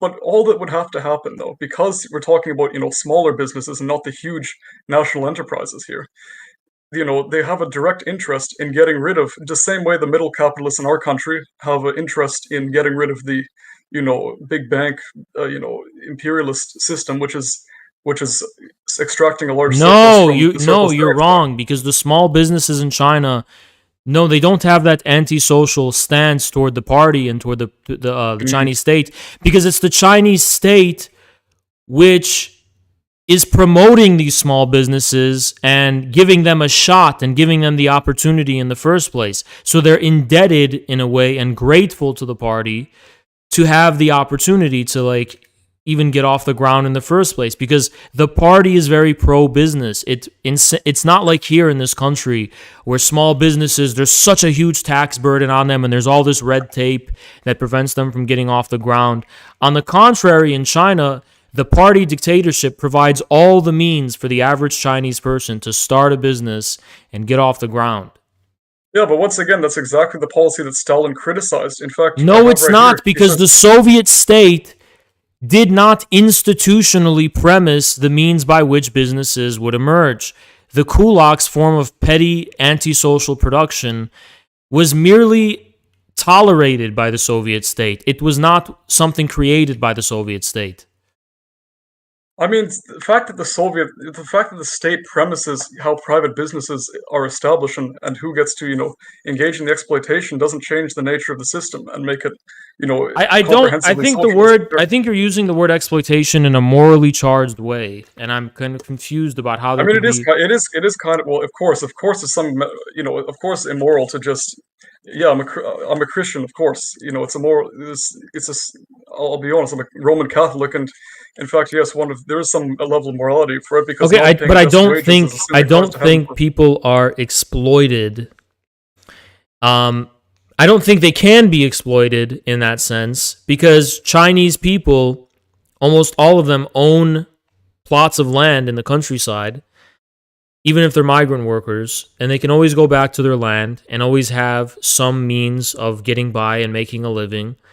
And it's not like there's wage slavery where you are a slave to your employer. You can quit your job and go back and just farm your land, and you will have land. You'll have a means of subsistence, a baseline means of subsistence that is your own. And that is the basis of the People's Republic of China as a socialist state. And then in addition, though, even though, so the nature of agriculture is changing in China, and now they're changing it to people, they're promoting home ownership. So you can own these units, these apartment units. You have access to all these amenities and these means of production, right? So that you have a level of freedom. You're not going to be stuck, you're not going to be homeless and on the street if you get fired from your job, for example. You're going to have a means by which you can make a living, even when you're out of work. Yeah, but could not the same be said about just, capitalist welfare systems? Absolutely not. No, welfare and capitalism, you don't own anything. So there's a relationship of dependence, first and foremost. Okay, but do all Chinese proletariats, working in private businesses, own land to provide a means of subsistence? Almost all of them, yeah. I would say so. Okay, so there's still some who on this basis, even if I don't go on to, refute this point, that are still being, in a wage slavery position. At least barring, some state it's not wage slavery, because it's a social safety net they have in China that is based on geography. It's also called the hukou system. So if you live in the urban areas, you have your own specific form of social safety net. If your hukou is in the urban areas, if it's in the rural areas, you have your own plot of land that's based on your family that you're entitled to, which you can live off of. I don't know. I mean, you said recently that, that supposedly we as communists should be wanting to liberate market forces in our country or something to this effect. Am I not, Yeah. This seems to contradict on a very basic level, the entire idea of us, needing to socialize production and end these kind of, end the whole position of the middle capitalists. In fact, it seems a bit contradictory to say that the whole benefit of the whole reason why the Chinese system is socialist is because there's such intense control exercised financially over the capitalists, and then go around China is a libertarian Stalinist country where you have a very free market on the low level, and then at the very high level you have an intense level of social control, and that's what I'm talking about. I mean, yeah, but that's the policy Stalin criticized. He said No, he it, didn't. you know, He did he not said criticize that. Frumkin says, he's quoting from him, Frumkin says we must not hamper production on the kulak farms. What does this mean? It means not preventing kulaks from developing Okay, right off the exploiting bat, I'm going to cut you off. Right off the bat. The kulaks are not the same thing as... The kulaks are a very specific social formation. So you can't say, oh, Stalin was against this, and then quote Stalin saying something about kulaks. It's just not relevant. Okay, but I'm gonna go on because it's not, he says it means... No, I want you to sum the point up. I want you to countryside. sum the point up without having to resort to the fact that they're kulaks. Sum the point up. Okay. It means not allowing free rein to capitalism in the countryside, allowing it freedom, liberty. We get the old slogan of the French liberals, laissez-faire, laissez-passer. That is, do not prevent the bourgeoisie from doing its business. Do not prevent the bourgeoisie from moving freely. This slogan was put forward by the old French liberals at the time of the French bourgeois revolution. Oh my God. At the time of the struggle against the feudal regime, which was fettering the bourgeoisie and not allowing it to develop. Please just get to the fucking point. Sum it up in your own fucking words, dude. Sum it up in your own fucking words.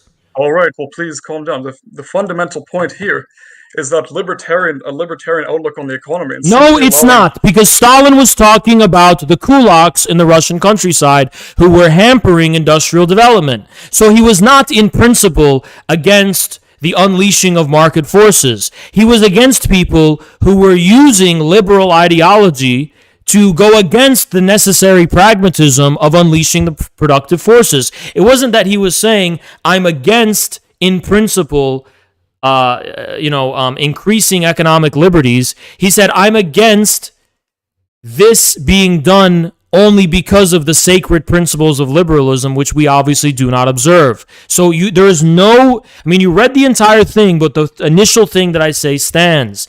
You cannot use that quote to talk about today's China. The contexts are entirely different. There's no kulak class in China. The kulaks were a fundamentally asocial, antisocial formation.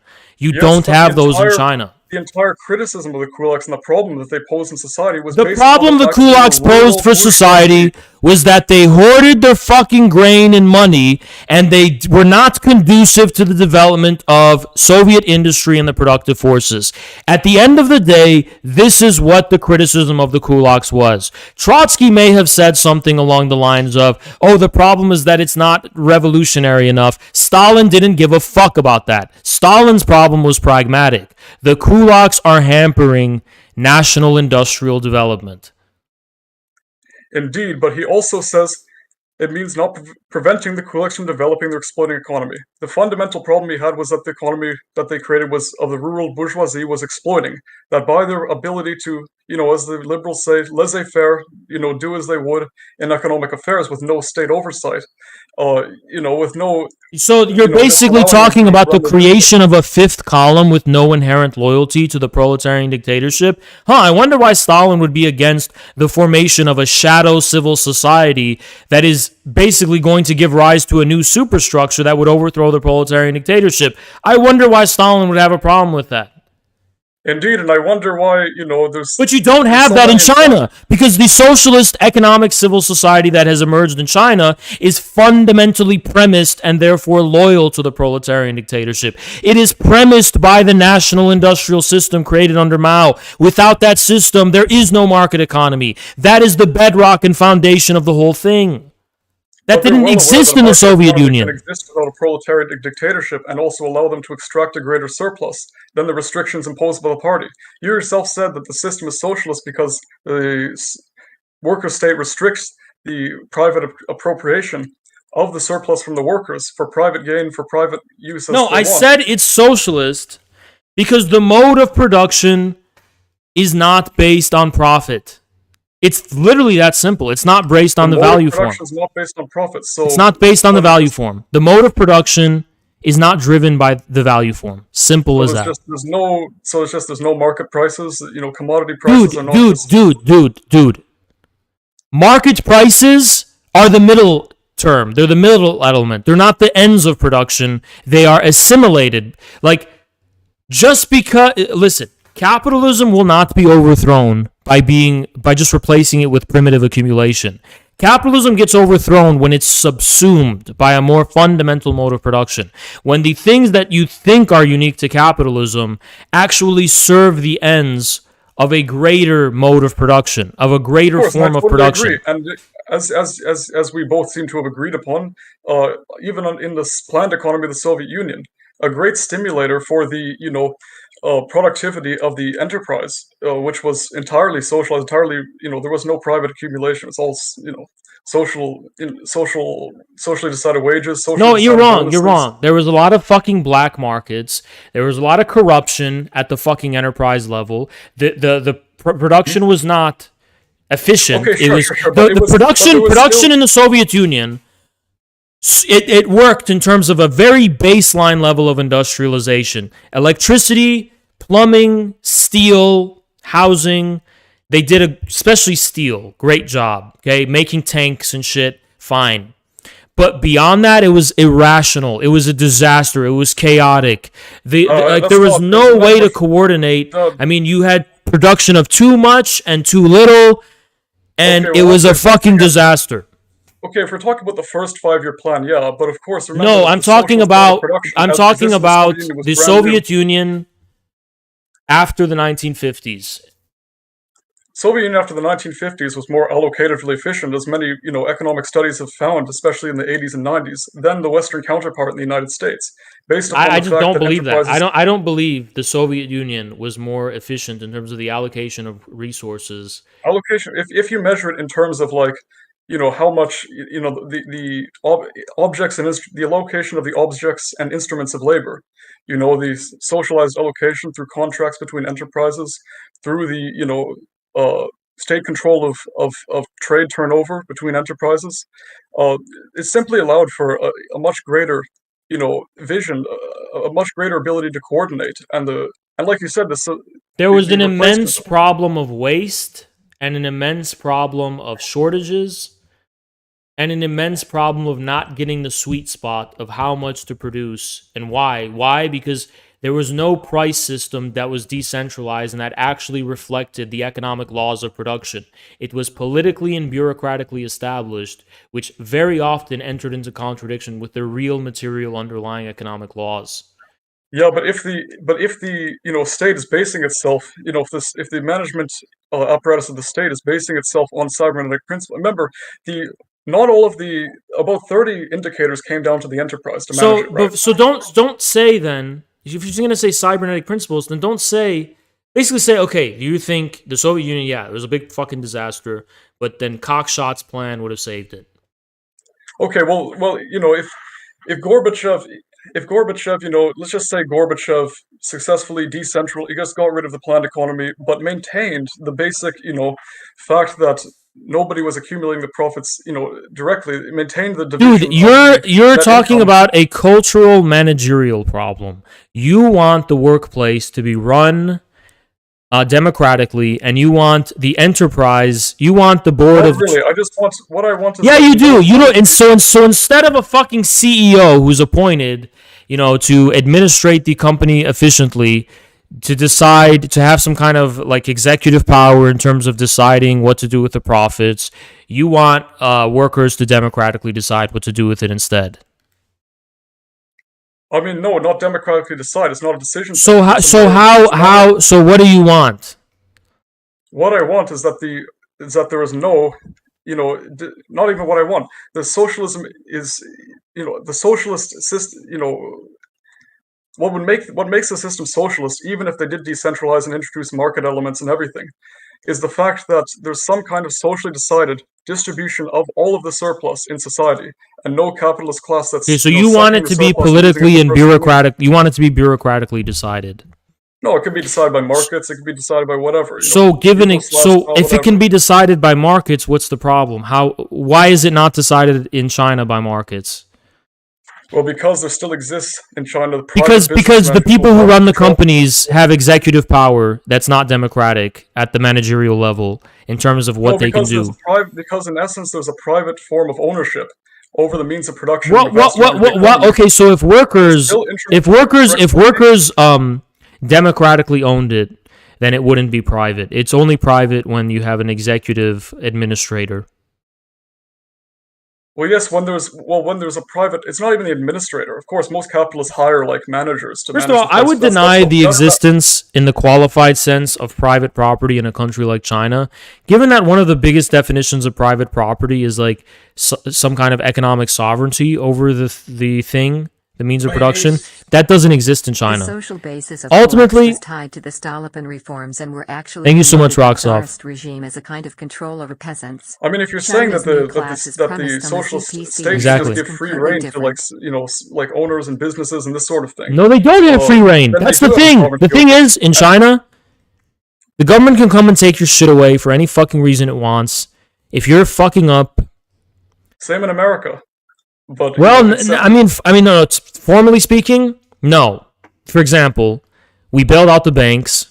For example, if you have an enterprise in America that's not conducive to some kind of economic goal, yeah, but the state still has the power to do that, right? The difference is that there's a not contract legally, no, it ownership in doesn't. China, It the does push- not. It does not have that legal power. No, it doesn't.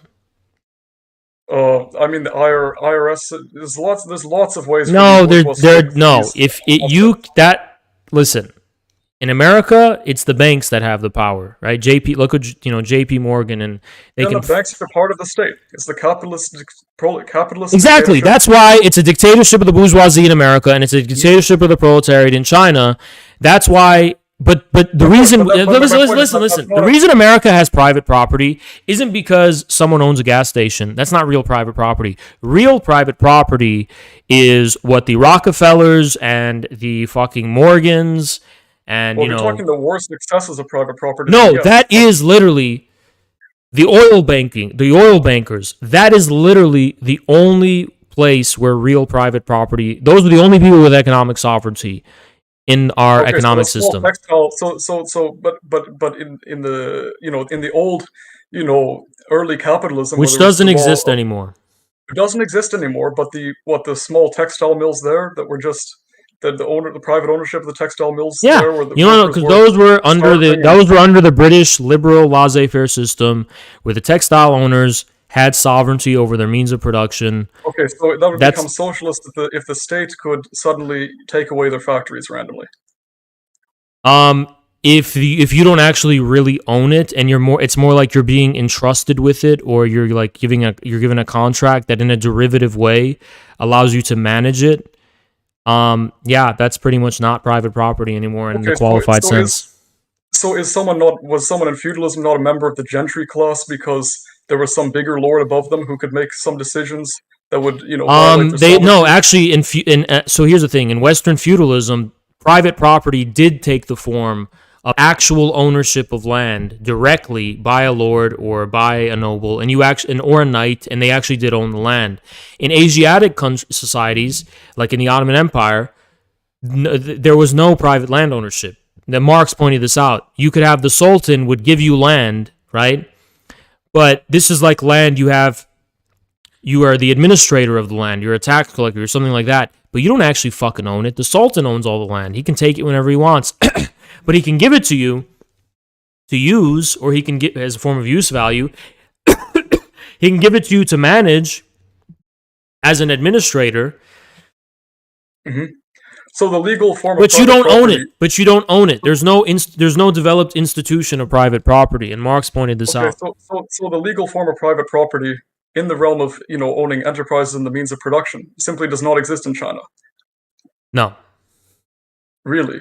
So it's not so businessmen do not in the legal formality own their companies. It's just they're in their contract. their deed of- Ownership has of taken ownership. a new meaning, which is fun. It's incompatible with the liberal one. So it's not private property in the modern capitalist sense. Okay, but I still, once again, we're back to I don't understand the distinction between the fact that the IRS can take someone's privately owned business, if they're Because they cannot take it on the basis of some kind of national economic goal. Oh, well, I would disagree with that because if the national Okay. economic goals in the United States are defined on the basis of dictatorship of the imperialists. And in fact, if a business owner does something against what the imperialists say, then it's not going to be the IRS. No, what's actually going to fucking happen is that the banks will come and shut down their credit and shut down their banks, isolate them from the market, and that's what's going to happen. That's also the state. Right? No, it's not. They will do it privately, through the private sector. Yeah, but the merger of the private sector and the state... No, it's not the fucking state. It's the private capitalist class. That is not what exists in China. I agree that America is the global economy is it's either already or it's in transition to a socialist mode of production. I get it. But the reason China is both socialist at the level of the mode of production and socialist at the institutional level is because you do not have the oligarchic capitalist class in control of you don't have the City of London or Wall Street. You have the Communist Party of China, which is a Chinese form of sovereignty based in the people. Once again, Stalin specifically made a distinction between dictatorship of the and so did Lenin, dictatorship of I'm aware of the distinction. I'm aware of the distinction, dude. I'm telling you that in China, so you're like all over the place. Okay, private property in the functional mode of production sense doesn't exist in China. Okay, economy is socialized at every fucking level because even when you own something, the premises of your ownership and the use of the use value of what you're owning is socialized. Okay. Second of all, so at the legal institutional level, there also isn't private property because you don't have sovereignty over it. So at the functional level of the relations of production and actual production, it's social. It's part of a social economy. It's not the aggregate of these atomic enterprises that you have in China. I mean, yeah, but that's just a matter of degree, remember. This is just once again, a managerial decision. The essence of the, capitalist exploitation and the alienation, right? The fundamental process of alienation is still existing, right? Because I think this is just like philosophical confusion. On a basic level, alienation is still existing. My head is gonna fucking explode. I'm a Hegelian. You're saying alienation. Dude, let's not get into the philosophical stuff, okay? I just feel like you're how long have you been a Marxist? Oh, a few years now. But what bearing does that have on the validity of the point? Because I feel like you don't know how to apply Marxism scientifically. I just feel like maybe I don't. Maybe I can see that. Of course, maybe I don't have some advanced philosophical ability to apply Marxism specifically, but I do know, based on phenomenal, historical reality of socialist societies that have been instantiated, what are the fundamental, differences in the way that all of the various, laws of commodity production, the laws of appropriation and accumulation work differently. And in fact, much longer than I've been a Marxist, I've been an economist, so studying economics in great detail. It's been a passion of mine. So, all right, dude. They're fundamental. All right, dude. Let's wrap it up. Let's wrap it up. I don't want to go in circles with you because I think we've already gone down that road. So let's just wrap it up because it's been too long. All right, fair enough. If you want to. Okay, I don't think we're gonna make any progress here, but anything else? Well, I guess I'll just make my final point that I don't think that's simply, I think the fundamental problem that might allow, because I'm a firm supporter of the mega communist movement, I think you've done great work, House. But I think if we don't criticize rightist tendencies, it'll be just as easy for neoconservatives to try and infiltrate the movement as it would have been for the leftists that we've drawn a line of demarcation against, right? Got it. And I don't think one should equate the liberation of petty bourgeois elemental forces with the liberation of the forces of production in general, which I think. Well. Yeah. Well, the reason I make that equivocation is because that is the only way to restart the market in monopoly capitalism, and that is what land reform does. And, that is what happened in China. And that is, that's just what happened in China. There was a land reform. It gave rise to a new class of petty producers. not petty capitalist producers, but petty producers, and Yeah, but that was recognized as a transitional period even by Mao. Nope, I'm talking about under Deng Xiaoping. Yeah, that's You had where a we period of disagree. primitive accumulation, which was necessary only because China was a backward country that needed to industrialize. America's not going to need a period of primitive accumulation. We can just go straight to unleashing the productive forces, which will give ground and give the base. We could unleash the forces of production, nationalize the monopoly enterprises and the natural resources and the strategic sectors of the economy, steel, manufacturing, all that kind of stuff, the big industries, nationalize all of those, unleash the market at the lower level.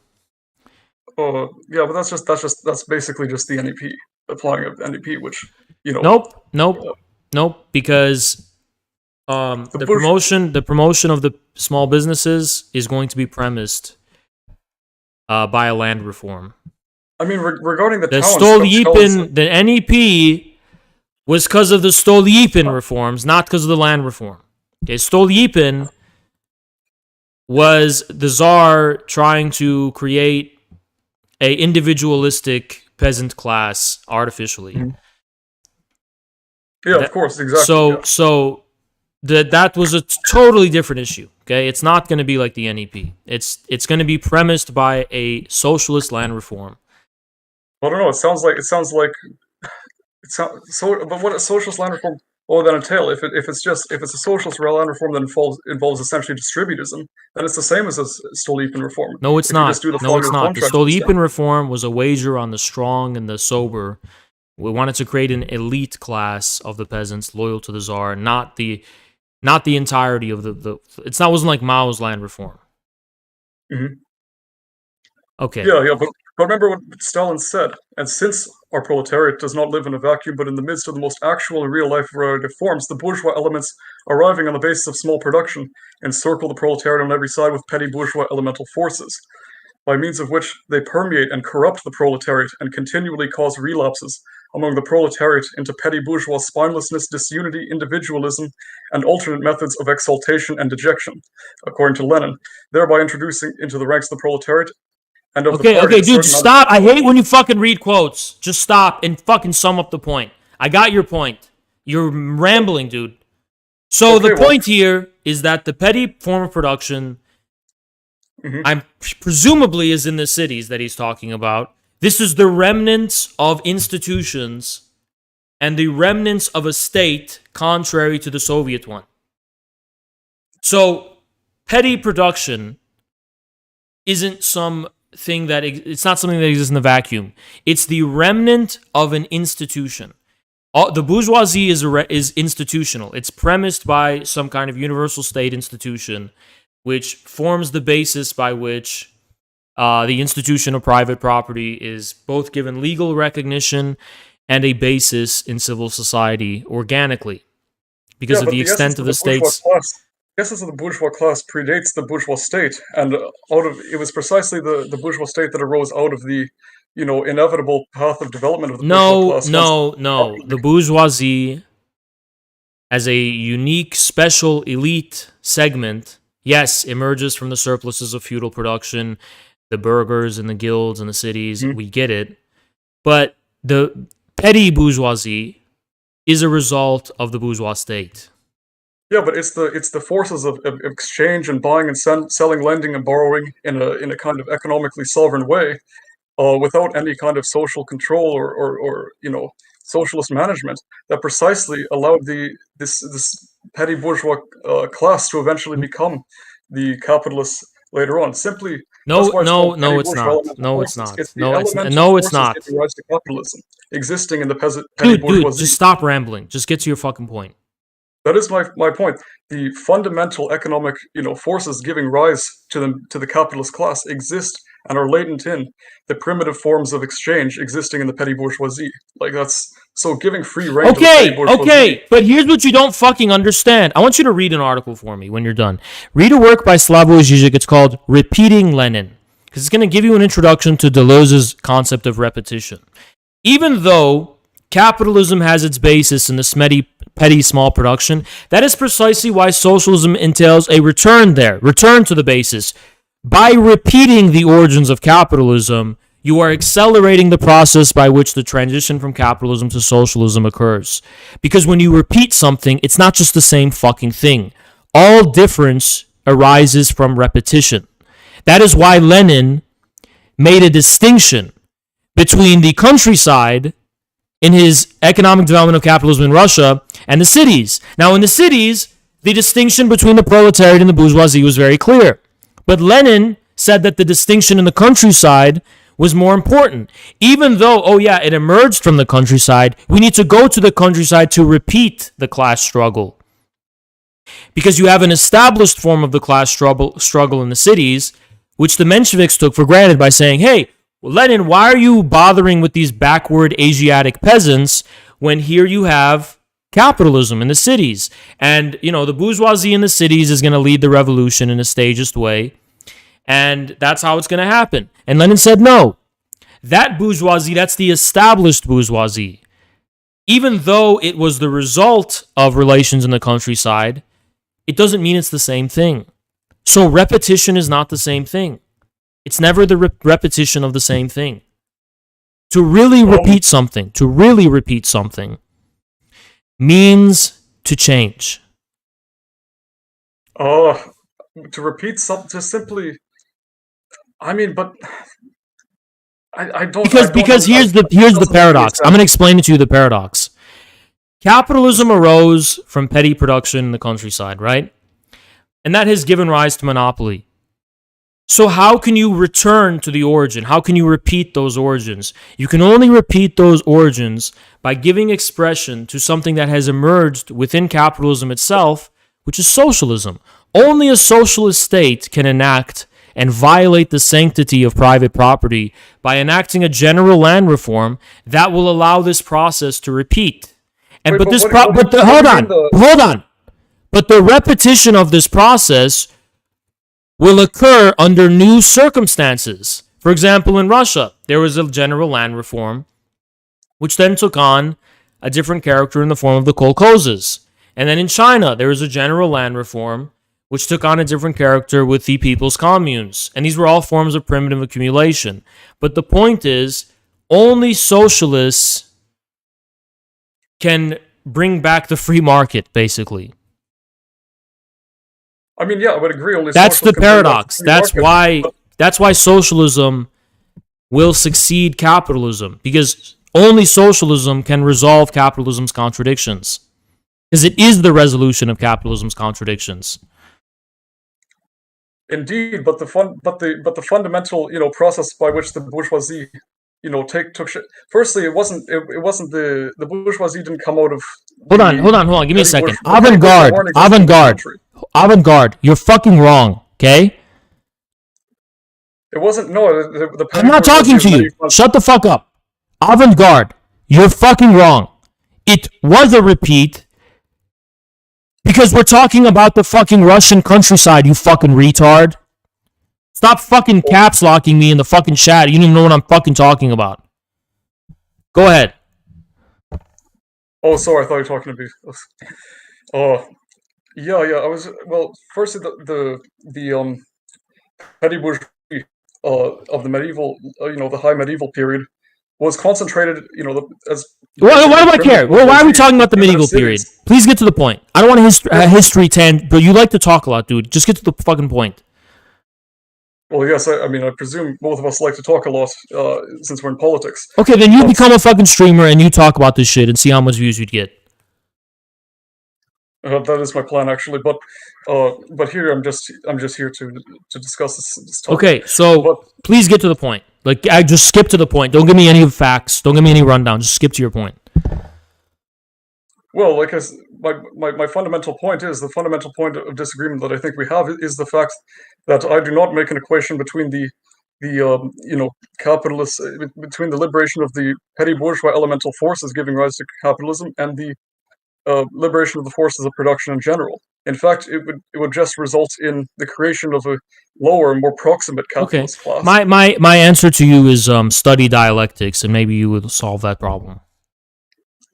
Okay, but that's not really a response to my No, fundamental it argument. is a response because I've tried to explain to you the significance of repetition about how when you're supposedly unleashing these elemental forces, you are not unleashing the elemental forces of the bourgeoisie because that assumes that those forces necessarily will give rise to the same result that you're witnessing now. So the premise of the conclusion will not give rise to that same conclusion. That's dialectics.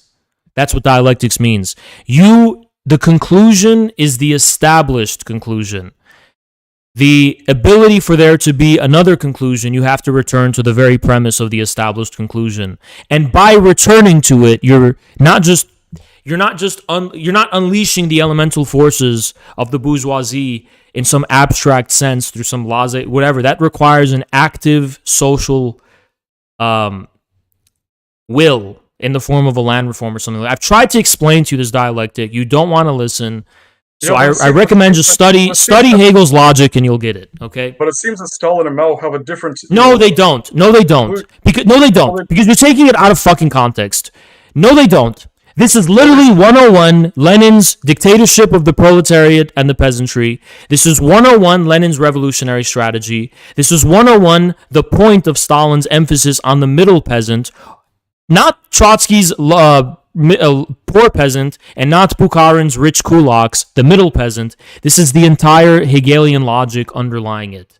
Now, Stalin may talk about the elemental petty bourgeois forces in the cities, which were the remnants institutionally of a completely different state. Okay? You didn't address that point. So, well, yeah, of course, but I'm sure Chinese private business. So it's not really elemental in terms of the mode of production. It's institutionally elemental. It's a fifth column in the making because it's the remnant of a previous state. It's a remnant of a previous status quo. Yes, and at one point it was an emerging class. Yeah, it was emerging. It was emerging in continuity with its emergence before the proletarian dictatorship. So it was not the real premise of the entire fucking economy. I mean, yeah, but I don't understand how getting rid of imperialists and then just distributing the means of production to some petty capitalists. Okay. Well, I know you don't get it. I know you don't get it. It's been like 2 hours. Yeah, okay. Yeah, fair enough. It really doesn't make any sense. Well, to you, it doesn't make any sense. I mean, so study Hegel's logic and it'll make sense. Okay, I mean, that's quite an answer, but, you can... I suppose we can agree to disagree on the matter. Okay. All right. Anything else? Supporting this movement and have a good, okay. Thanks good a lot talk. for the discussion, your time, and it was a great discussion. Great. Bye-bye. Oh, man, I wanted to fucking chill out after this. I didn't want the stream to go this long, man. I wanted to fucking... Yeah, I wanted to chill, man. I wanted to watch a movie or some shit, all right? Now I gotta fucking go to bed right away. Whatever. I might chill on the Minecraft and see what you guys are up to on the Minecraft server. But other than I don't know. I gotta go, right? Bye, guys. There's one... I found that conversation... One aspect of that conversation that didn't bore me to death, and